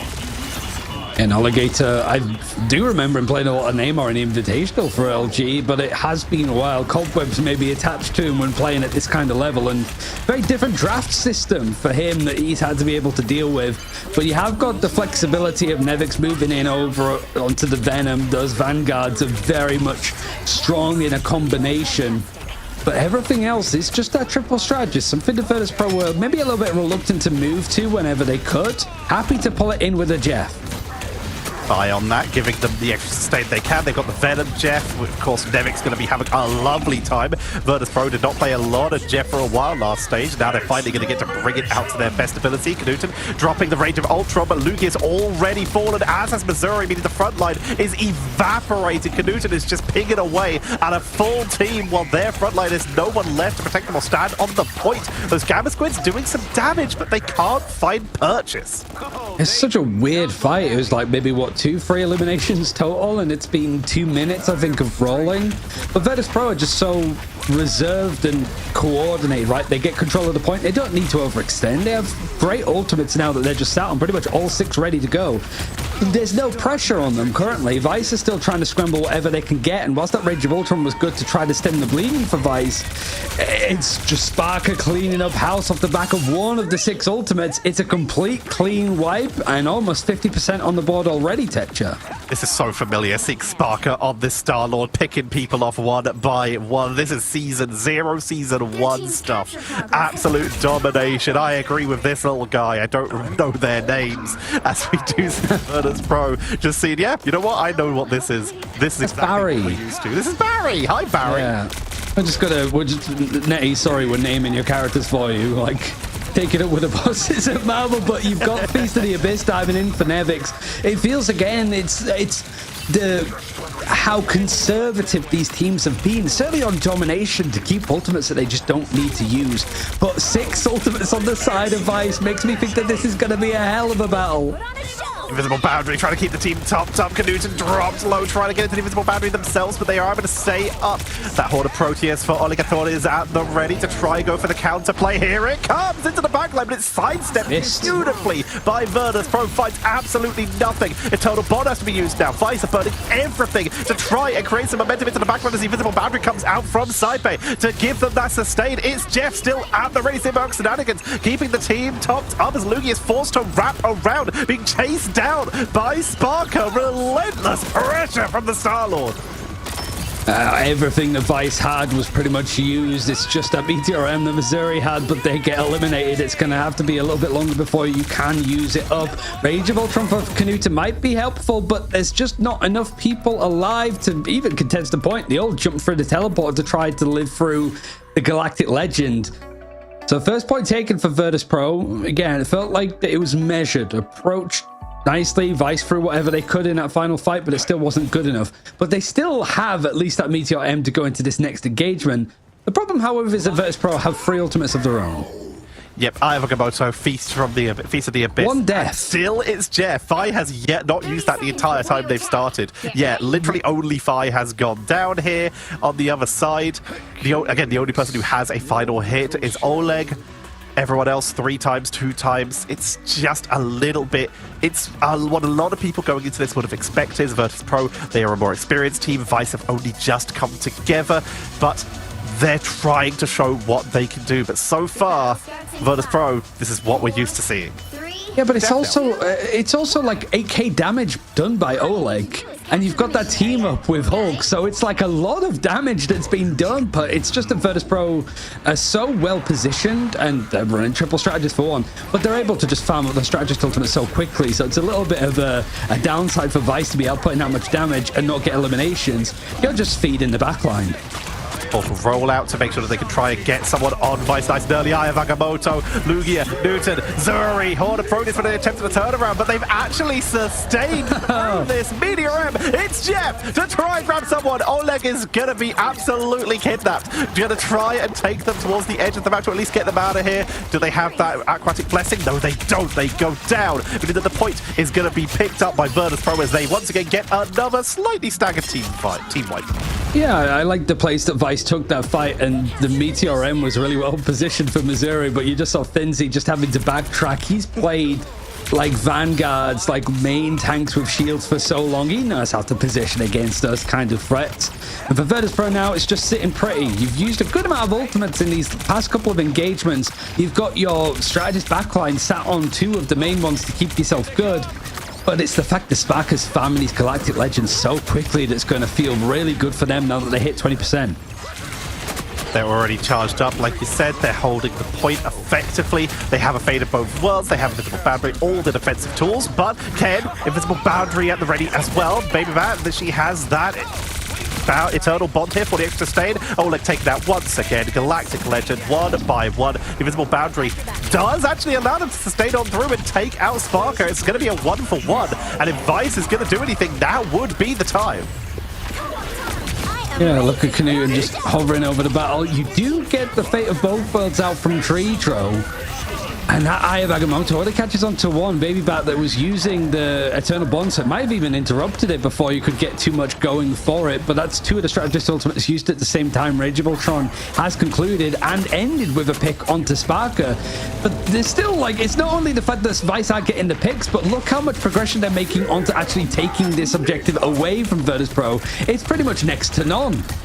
Meteor M going to be blocked out completely, not finding any targets as they're holding on to the point. Missouri is trying to get onto the Strange to at least take someone off the board. The Gamma Squid's doing some damage, but they just can't get in. Here comes the It's Jeff. If they can remove people off the point here, it's a triple trying to get off the side here. Fi going to be taking them through the portal. They have their own teammate. There we go. And there we go. 1, 2. Only 2. Third one is actually able to get out. Well, it's fine about delay. Yeah, but it was pretty much just a one-touch thing. Virtus.pro, it's the way that they play around the objective. I feel like a broken record with talking about how good this team is at doing it, but when they are able to do it that consistently, it feels insurmountable for any team to deal with them. And Vice, it was always going to be tough. You're up against not only a Virtus.pro that is not very keen on losing, but also lost and is very, very mad about it from the last stage. At least they're able to get a couple more like eliminations, but it goes from 1 on the first point to 4 total. Again, the damage output, you look at it, Oleg did keep up and actually has the highest damage output in the game. Knudsen was a little bit further behind them and actually got 3 final hits by the end of that round, but it's just not enough. Virtus.pro, they've been playing together since Season 0, and it shows. They've been cooking since before the mid-season finals because they've had all of that time to just try and work out, try and build with new strategies, new stuff. Now the Jeff appearing for them for one of the first times. And this is one of the scariest Virtus.pros we've seen. We've already seen them in the MRC take down Chopped, and now against the other new team of Vice, they are showing just how scary they are. 1-0 up already.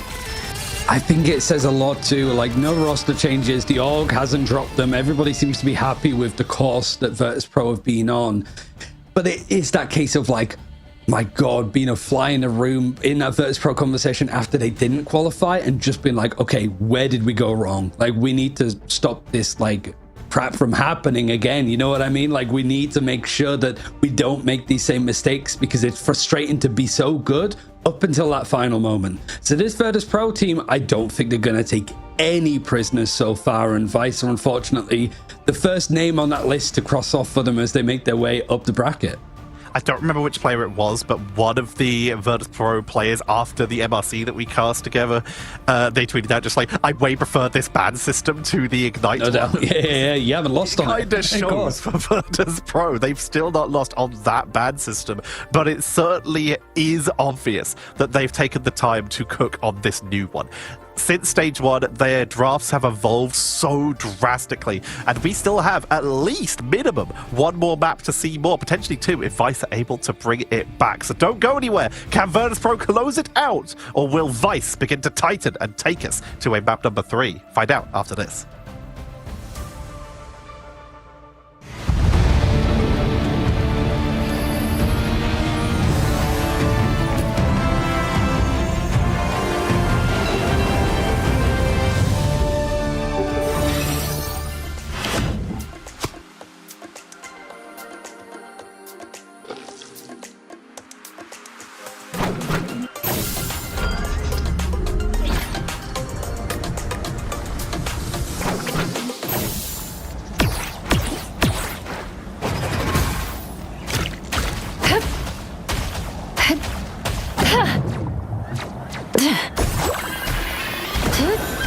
Psionic Surge!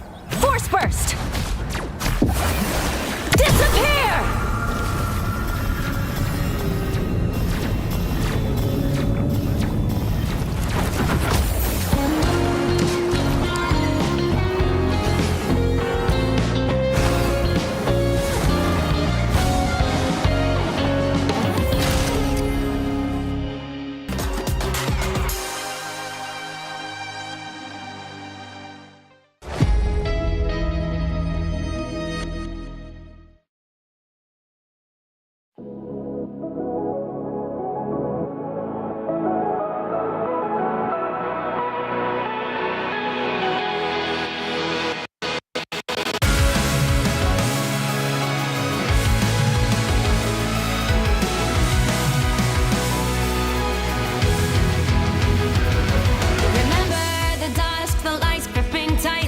Trapping all those fighting souls, but yet across the world I see you standing in my way.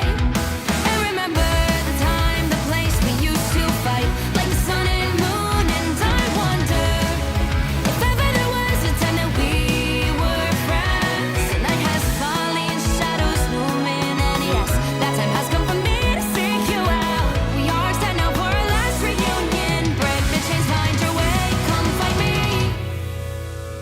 Do you remember who you really are? Show me that you are still the only one for me. I'll be waiting for you. Wake up, open your eyes, raising up with this and smashing through time walls. Before the rift splinters again, we are rebels till the end. Rise up, open your mind, hold on to your powers. No one can stop us. We are rivals till the end of time. We will clash, no matter where. We will fight, pushing across time and space. 'Cause you are my destiny to the end.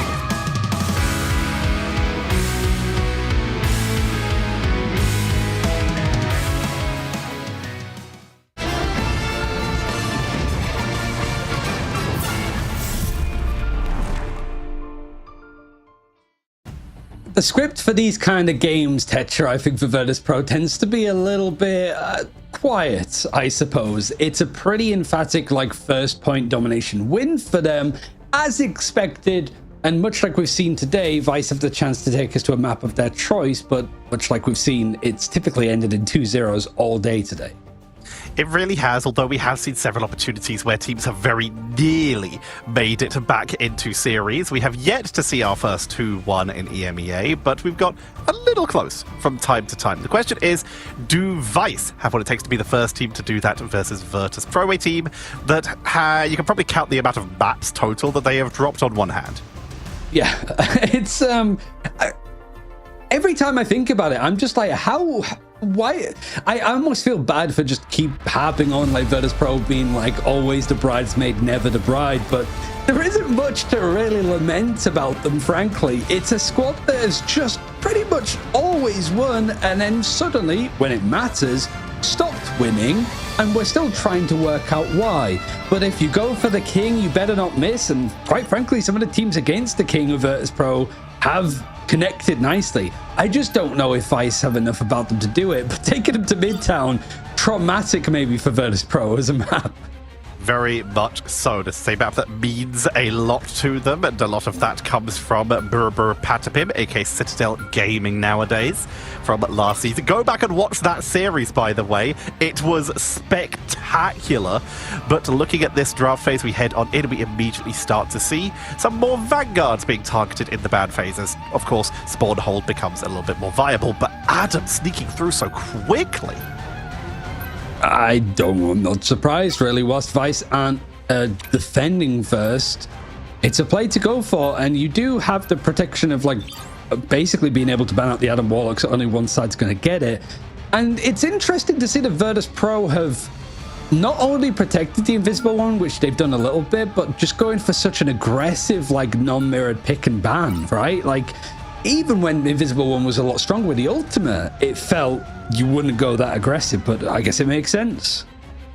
Virtus.pro getting the Adam Warlock taken away from them. This is a big Sparker hero who used to play incredibly effective on it. Honestly, I'm sure Vice have a better plan than what I'm about to say here, but at this point, I feel like Vice could, in theory, just ban out Doctor Strange and just try and minimize the amount of times they have to fight Virtus.pro. Make it so you only have to win one fight instead of 2 or 3. Because you've already taken away Adam, so you have a chance of capitalizing on that. Pretty much, we were like, oh yeah, it's a change of pace for Vanguard's being the first bans, and then it's just been exclusively strategists. Part of me is hoping that we've got Daredevil coming in the future, that they just do this pivot, suddenly he's a strategist instead of evidently looking like a duelist. He could be anything at this rate, but I think that's the general trend. But yeah, it's strategists are being hit hard in this kind of draft system, and no surprise really when running multiple of them. It's as strong as it is. That's why we have a draft system and it isn't just free reign, because good grief. Mantis protected. Ultron banned immediately, because if Mantis is in the game, you really don't want Ultron to be hyper powerful. Getting those Encephalo rays damage boosted means you're getting pinged from the sky. Don't give Sparker stuff that hits cans and blows people up fast. So here we go, heading on in with the Lunar Adam protection versus the Mantis Invis. It is certainly a strategist season. Yeah, and with all of the bans going on to strategists, again, I know he was nerfed, but Loki just being not part of that is something else. I would... Yeah. Is that a... Trader have Lord Mr. Fantastic? I believe he does. Why? Why not? as me as a Mr. Fantastic player, there's like 4 of us, but like... He just must have been bored one day and was like, you know what character's at the bottom of every like tier list of like potential options at the moment? Let's go Lord this guy. Maybe he's just a really big fan of Pedro Pascal. I mean, that's true for everybody, I think. 100%. Maybe it's just the aesthetic of the map as well, being able to pull it out of just Midtown. I also feel like it's a map that I feel just teams avoided like the plague. It was played a lot in stage 1, but even stuff like MRC and mid-season finals, I think that this was avoided because of how egregious that stalling can be. And it's going to be Virtus.pro probably showing Vice how it's done to an extent of trying to play this, but they're still going for the Jeff, and they're still going for, whether they coined it or not, a triple Vanguard, triple strategist on these payload maps. On the other side, though, Siege Break. We have the Storm, and we have the Moon Knight, and we have Angela. We talked about it on the other side. Displace the defense. That's such a quick ult. Play. The ult is already down. Oleg is taken down, but Nevix falls as well. But the difference is BRB brings back Nevix so quickly. Oleg, though, next to their spawn, can also reinforce and make their way back in. The question is, can this Angela find any targets? Lugia, they are one of the players who showed what they can do, being part of a solo Vanguard composition once in order to allow them onto the Wolverine. They've got some experience with this. Newton's gonna have almost 2 ultimates in 1 minute. There it is. He's got another 50 seconds and he's farmed up 2 ultimates. That's horrible. Like, I'm just... Oh, I needed like a cold shower after seeing this, and then like the Adam Warlock. That's 2 ults in a minute. That is greedy, and it's still not going. It's still not working. It's still not working. Sparker's on the hunt, on the rocket. We saw this in MRC, the rabid rocket hunting people down. Missouri falls. And even with all of this pressure, Vice can't seem to break it. Lugia has moved off the Angela and onto the Thorn to try and isolate people and also siege a little bit of range as well. Also retreat down to the low ground. Nevix has Straggling Prison waiting for the flank. Here comes the Omega Hurricane. Oleg looking for the target. There comes the Straggling Prison. Looks for a shark. A Sharknado, but reversed, attacking the Jeff with it. Aya Nakamoto comes on out, and what's the defense left? Baby Bat falls to Sparker, and everyone else is slowly melting. Knuten has moved over to that Iron Man just for something to siege with. I saw Alligator switch over to Spider-Man and then back to Storm for like a brief second, see if he can maybe like pull somebody in, I think. But yeah, Virtus Pro haven't felt too stressed out. Aya Nakamoto is going to be used in the dive down for the It's Jeff is going to be in play for Dreydro. Seeing who he can connect to, 2 of each. He spat out the allies and seeing if he can drag the enemies into some of these like just cruel corners. And yeah, Wolverine wanted to try to fight a little bit more backed into the corner. Can't really do too much. Most of the time for Vice has been gone, and it's only 50 meters moved forward outside of the main headquarters of Fantastic Four. 1.5 minutes down, Knuten on this Iron Man in order to try and bomb that shark, to try and stop it from stealing people later on as they make their way forward. The Eternal Bond has been activated. It's the commitment coming out, but the Cosmic Guard Amplifier from Sparker seems the team topped up. Dreydro dropped low. Straggling Prison already available. Nevix falls, brought back to the BRB, which means Cyber does not return. It's finally Vice. They're breaking through one by one. And while Angela's been abandoned, Wolverine is still Wolverine.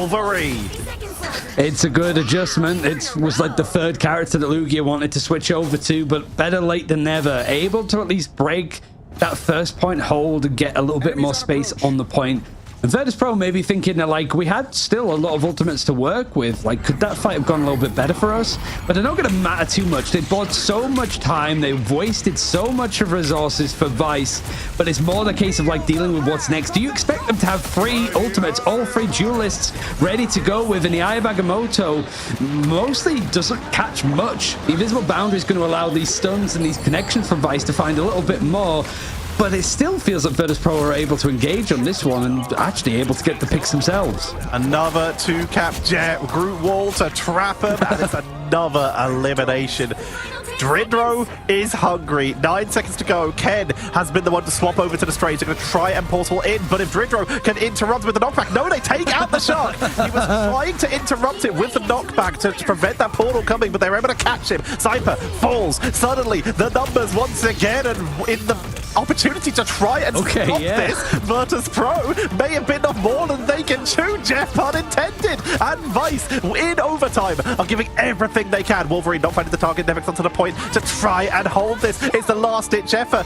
The fate of both worlds to delay, to buy time, as it's already a double coming in for Virtus Pro. It's just an absolute brawl for both sides, and that Strangling Prison for Nevix is pretty much on the horizon. How many It's Jeffs have we seen? Aya Nakamoto gets onto 2, but it's mostly the Vanguards, and Nevix is on 1 HP. How is he still alive? He's able to get going. Oh, it's to be right back. He did get eliminated, but it was just showing up on the UI differently. And, we'll delete the VOD of this map, I think, Tetcher, because some of the stuff that we've been, like, it was a nice attempt, but I don't think it could have backfired worse for Virtus Pro. This is diabolical. Everything we've seen has been maximum chaos and maximum fun. Vice have just said, you know what, meta sucks, we hate it. We're going to swap to what's going to work in this scenario no matter what's good. The Iron Man is working out. They had Alqadsiah on the Spider-Man to reinforce to the point, swaps over to the Magic. They don't even have the Doctor Strange for the team up. They're just giving it everything they can anyway for maximum backline dive to try and take out that triple strategist setup here. Oh, it's pure whimsy from both sides, but the adjustments have come in for Virtus Pro to change things around a little bit. You've got the Venom, you've got the Phoenix now in play for Sparker. And Finzi able to take Knuten out of the sky. He's been on this character for a fair while and does have the ultimate to boot, but I guess just this horseshoe to get stuck on is the worst possible thing to really break any forward momentum that Vice were making. And especially with less than 90 seconds, sure, you have more time than you had when you were pushing in OT, But how do you get past Virtus Pro with this setup and with these ultimates in the back pocket? Newton just made a heck of a sacrifice, and you know what? It's worth it. They swapped off of Iron Man fully charged. The Iron Man ult is very hard to land, very hard to hit, because it is so telegraphed and it is a single ball, especially when there's a Magneto in the game. In this case, they decided to sacrifice half an ult charge for an Adam Warlock, someone who has the extra sustain from that soul bond, which is immediately available for them, and someone who can build up towards another ultimate and has a free revive so that they can try and sustain the long term. A sacrifice in the short term for a better long-term sustain, as Knuten takes out Sparker, winning the hit scan duel. Here comes the dive, Oleg into the backline to try and make something happen, but Invisible Boundary is sustaining them through it. I mean, that was actually really well played from Saipei. The ultimate, the force physics, just a knockback to keep things going for Vice. As Fate of Both Worlds is going to be used from Baby Bats. There's so much for Vice to actually be working with here. They've pretty much knocked down all of the ultimates that Virtus Pro were comfortably sat on. Now it's not necessarily a comfortable fight, but there's more ultimates in rotation and cycling. Nevix especially has the Feast of the Abyss. You've got that Soul Resurgence from Tridro that's about to be ready. And Vice just not getting the eliminations. Now at least that's something. Getting the Venom before the ultimate can even be used. I think the voice line was even echoed for a second, but he's just able to go down beforehand. Meteor Emperor Zero not only able to get a pick, but he forces everybody else back. You've got the Jeff trying to grab whatever they can, but he goes down. And it feels like just in the last ditch attempt, this is pure cinema, and these last cliffhanger moments are actually going the way of Vice consistently. If Vi had been able to get that It's Jeff onto Knuten, they could have removed the revives and maybe turned it around, but taking out Jeff removed even more healing off the point. The overtime is ticking down. Spiral Girl is watching invested as they try to hold onto the point. Venom forced to swing away as everyone is full reinforcement, full hyper push right now. We still have that Ensong Inferno into the Media M from Virtus Pro. If they can get Vice grouped up, then they might be able to pick him off before overtime ticks down. Knuten is dropping low. They need to find a position where they can karmic revive just in case it drops low. The Eternal Bond from Ken to hold the line. Ensong, Media to blow him up in one fell swoop. Lugia manages to delay everything they can do right on the point. It's taken down. No resurrections this time. And Virtus Pro shut down Vice. I've had enough. It's got a little bit too out of hand in the end. And whimsical, the music as well, just at the end of the map with the OT, the operatic singer, it couldn't have been better placed with some of these fights between these two squads. Was it probably a lot messier than it should have been from Virtus Pro? Probably. Was it entertaining as all hell? Absolutely. Like, that was some of the most crazy stuff, seeing the magic in play, the backwards and forwards. It's the kind of performance that you want at the end of a day, I think, of like day one of Ignite. It's just, okay, both teams hopefully leave this one going, this was fun as hell. Yeah, but this is the opportunity for Vice. Look at what they have available. Adam Warlock, Loki, Strange. They have the ultimate holding potential. Knuten, by the way, has 10 final hits, the most in the game. Just putting on some performance, really helping their team recover from that very rough first set push. But this, honestly, Vice, I think they're in a position to take this. They have literally every tool that they could possibly need. A pretty solid push. If they don't take this, then Virtus Pro, I just don't know who can. Yeah, it's... Considering what we just saw, the eliminations for both sides just seems to be so little, but it is just the amount of like stall, the focus on adjusting to the characters that you're playing too. It feels a little bit like we're playing bingo to get all of the characters in the server at this point, because now the Thing is in play over from Lugia. So a little bit of... Finzy's on 4. He's bringing it out. They want to make sure they can try and snipe flyers and isolate people. Any of these Vanguards who are out of position. Nevix trying to separate people with those group walls. Thornlash for extra damage and to block line of sight onto the strategist, but there's just so much healing right now coming in from Vice. That triple strategist lineup up on the high ground. Finzy is trying to find anyone out of position. Awakening Rune to siege in from above. Put the pressure. That's a big isolation onto what the Adam Warlock is forced to back away, but Fi will be the first to fall. Sparker's almost just suppressive fire in the back, just farming up this ultimate as much as he can, and if he can get there just before the strategists, hell, I mean, if he can get there before Knudsen with that Karmic Revival, these picks that are just coming from these neutral engagements might be enough. It's just too much damage, even without ultimates being a consideration for Vice to deal with. You've got Alligator that has managed to grab up the Meteor M, but everybody's just gone down. You've got one good fight potentially, maybe two, because you have got the portal play in hand from Missouri. You have to imagine that Virtus.pro know what's about to happen. How are they going to try to stop this and keep things going on this gravy train? That's why it's a very sensible position here that Vice have put the portal up on the high ground. They don't want to take a direct fight because they need to make sure that Knudsen builds up the ultimate. Ken already going in for an ultimate Eye of Agamotto to try and take them down. Sparker eliminated during ult. Oleg Media M. Ken with Karmic Revival from the God of Mischief keeps Vice on the point, buying more time while Knudsen holds on to theirs. Fi is on the flank trying to find anyone out of position. Knudsen has to stay safe. They are the one key that can keep this going, but Omega Hurricane, it's taken down. Karmic Rival comes out. Knudsen falls, but they can revive themselves. It's just in time. The fight keeps going. Eternal Bond from Baby Matt to delay this even longer.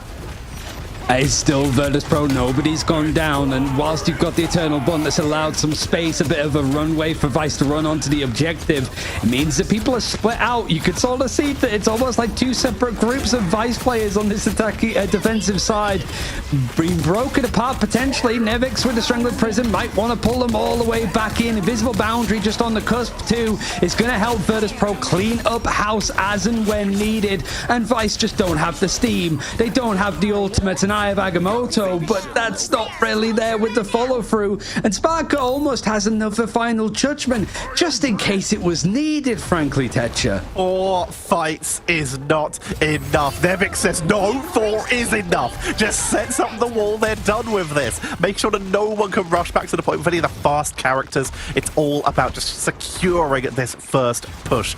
And Vice, even with literally everything in their favor, they can't halt Virtus.pro on point 1. So now it's all about point 2. Down goes Knudsen. Eye of Agamotto, but Zuri falls for it. Virtus.pro are about to get so much free space, Ryan. I think you saw that Alligator go down to low HP. Was it Missouri? Somebody got picked off a lot earlier in that fight before ultimates were even expended, and then suddenly Sparker's like, all right, yep, final judgment time. Gonna turn this one surprise pick into an actual team fight 1. And Vice still got a while to wait before you're gonna see that portal back in play, but it's gonna be used in this next engagement after this one.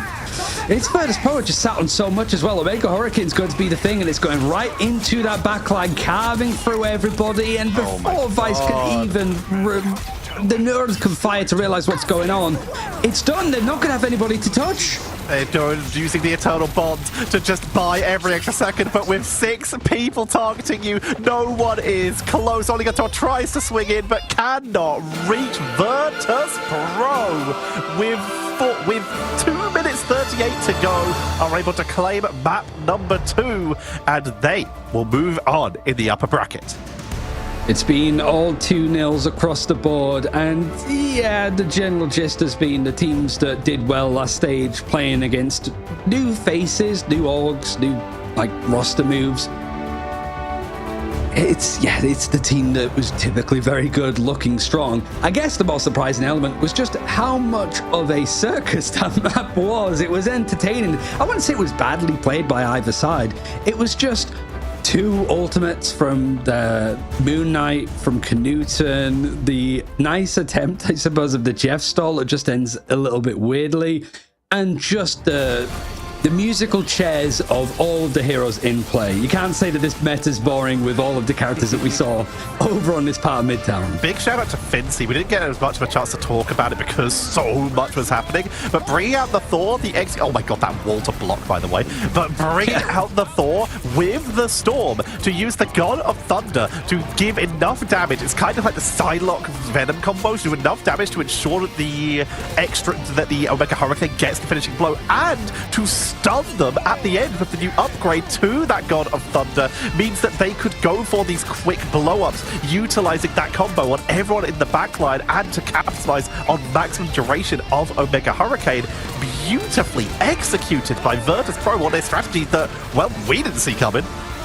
I gotta say, there was some good stuff from Vice as well. Like, Alligator, the Meteor M that he had, where he's got the Final Judgment, like, straight at him, and he just uses the Meteor M. It obviously farms up all of the bullets thrown at him, and he just... Meteor M instantly throws it, instantly gets the elimination because of how much damage that Final Judgment is throwing out, and just is able to trade himself and stop that ult from getting too much more. It is small bits and pieces like that that, like, it's not enough to turn the map in any meaningful way for Vice, but it shows that, like, this isn't a team that you sort of watch and go, okay, yeah, this feels like a 0 and 2, like in their bracket, we're not going to see much of them. I could see this Vice team warming up to the occasion a bit more, like we saw from like Insomnia and even Zero Tenacity back in stage 1. There is a chance for this team, I think, to, now that they've got that beating down, able to dust themselves off and move up through the lower bracket potentially. It's about as worst possible first round draw as you can come up with going for any team, but performing that well in round number 2, showing they have what it takes, especially in that drafting style, seems to, at minimum, is going to put the fear for a lot of other teams to take them to any spawn hold maps, which unfortunately is most convoy maps, meaning it's going to be very difficult to actually draft against Vice. So they've shown what they can do here, and now they've had that experience, like you say, they have the chance to recover. But Virtus.pro, they have shown that they have evolved. We're going to be talking to Fincy about it, who will be joining us here from Virtus.pro. For starters, congratulations on that win, is a sentence that I'm sure you're getting very used to throughout your Marvel Rivals experience here. Let's talk about the fact of how many different characters you guys play compared to what we've seen in previous seasons. How much work have you guys been putting into expanding the hero pool? I mean, since last Ignite, we've been grinding really hard since we messed it up big time last time.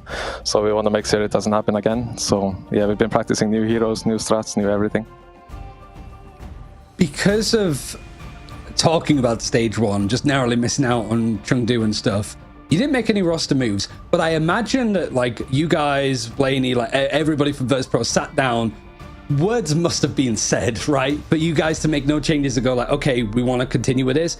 But you must have had to have sat down and gone, we need to stop screwing this up. What was that for you? Because some people would say it was the draft system, like, took you a little while to get used to it. You're sort of saying about, like, the flexibility there from stage 1. What was the thing that you guys sat down and went, we need to fix this really badly, we can't keep making this mistake, that you've now fixed for stage 2? I mean, the draft system, yeah, we were struggling a bit with it. We were much better on the other draft system where it's just mirror matches and we just outplayed everyone. But now it's like we have to get used to different matchups and stuff. And yeah, we needed to become more flexible, especially me and Nevix on the tanks, or me. I had to learn more tanks so we could run more comps. And I think just everyone learned new heroes. You will see way more heroes as the tournament goes on. We have practiced a lot of them. But yeah, no roster changes because we think everyone played well. We just messed it up as a team. So we just have to become better as a team, and I think we have done that. For sure. Sorry, I wanted to piggyback off what you were saying about, like, changing the roles, because usually you are like the shield vanguard, like the main tank almost, right? But I have seen you move over to play stuff like Emma Frost, and even like Nevix move over towards playing, like, almost swapping the characters that you typically play. Like, is that sort of like, because Nevix is so flexible, he's more likely to change what vanguard he's on, whereas if you play Emma Frost, you're typically going to stay on them no matter what. You don't want to have to awkwardly adjust, right? Yeah. Since if you have Emma Frost, you usually stay on that through the entire match, and then you have the other tank like swapping if you need. And I also learned the Captain America and Thor because we have like different playstyles on it. We both played, but we have different playstyles and different like comm structure. So I think it's just good that both tanks can play almost all the tanks in the game. So you can do different things. I'm immediately going to dive in here and ask about Thor. It's a character we've sort of seen hover on the peripheries of being played, and then it's sort of played for a bit and then usually dropped by whoever plays it. You just ran it for a whole round and absolutely popped off on it. Tell us about Thor. Where do they fit into the meta? What's actually changed to allow them to make their way in here? Thor just does a lot of damage, and he has good survivability, and he can displace tanks very easily. So especially in like a spawn camp where they're playing a lot of tanks, you can melt them down with the storm damage boost and everything, and you can displace them from their high grounds and stuff. And then they buffed his ultimate, and he's just become a bit better. He's not like super good, but he still works against certain comps and if certain tanks are banned. I mean, it's there's plenty to go over. I think the final thing I just wanted to ask is, like, I feel like we've been in this position so often, and like with Nevix, especially in interviews, I feel like we ask questions that he's like, I don't want to answer that because I don't want to give it away. It must be like frustrating to be in your position of like, okay, you weren't able to like sort of third place finish in stage 1, you're just dominant otherwise, pretty much never lose. But that everybody's going to be watching how you do the draft and how you answer these interviews and stuff. Like, no doubt there's Na'Vi players watching this. No doubt there's Citadel players watching this. What have you got to say to them, I suppose, right? Because everybody's still watching what you guys are doing, despite you almost being overtaken for not missing out on mid-season finals and stuff, right? Like, it's tricky. It must suck and be frustrating, no? I mean, I try to not say too much because Tritro is not happy when we hear stress in interviews. But I mean, we just have so many. So even if we talk about few of them, we always have like way more that we are keeping hidden. Very cool. Well, thank you very much, Fincy, for joining us. Your next match is going to be against Alqadsiah, so we'll let you go get prepared for that, as you've got more coming up on, I believe, Saturday is when those games will be. So best of luck. Go get yourself rested. Thank you.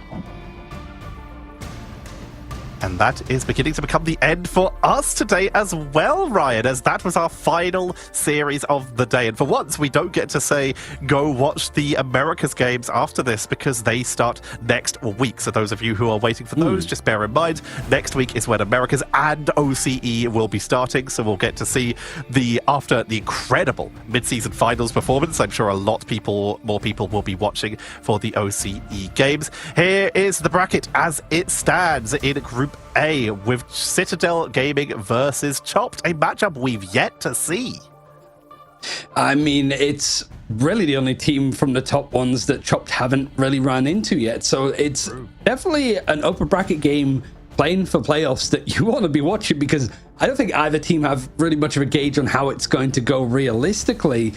But we still have like other games that are coming in tomorrow to see how the rest of the upper bracket and lower bracket's going to look. And I gotta say, I'm excited to see OG Seed back, for one. It's nice to see OG still invested into the scene. But for esports in Marvel Rivals, like knowing them from previous games, it's nice to see them involved and still like investing in the scene. But there's also another org that we want to be keeping an eye out for tomorrow. Na'Vi has entered the scene, picking up the world champions with some slightly different duelist changes, but they are going up against FaZe, a team made up of a lot of players from, for example, Blood Uno and Lone 9. A lot more experienced players coming in for that setup, including Smashnez was their most recent pickup for the team, with a lot of the duelist juggling that happened around Na'Vi. Yeah. So they're going to get their chance to say thank you for the little bit of duelist trading that did go on in that Roster Mania section. Trading is like a strong word, because they're stolen. I think because like players like prices and stuff. But like, yeah, I mean, FaZe, watching them for MRC was really good. Like, it was better than some of their pads that we've seen, and there's been a lot of that really. But we can have a little bit more of a look at what the schedule is going to look like for tomorrow. So basically, the first 2 days of this, today and tomorrow, we get to sort of go through all 16 teams, and then it's the upper bracket games and then the lower bracket games to finish out this week. So Na'Vi showing brightly, it's an organization that has so much tenure in esports, full stop. Seeing them go up against a freshly looking face, it's going to be really good. But also the likes of Insomnia having the resurgence and stuff, Team Peps playing.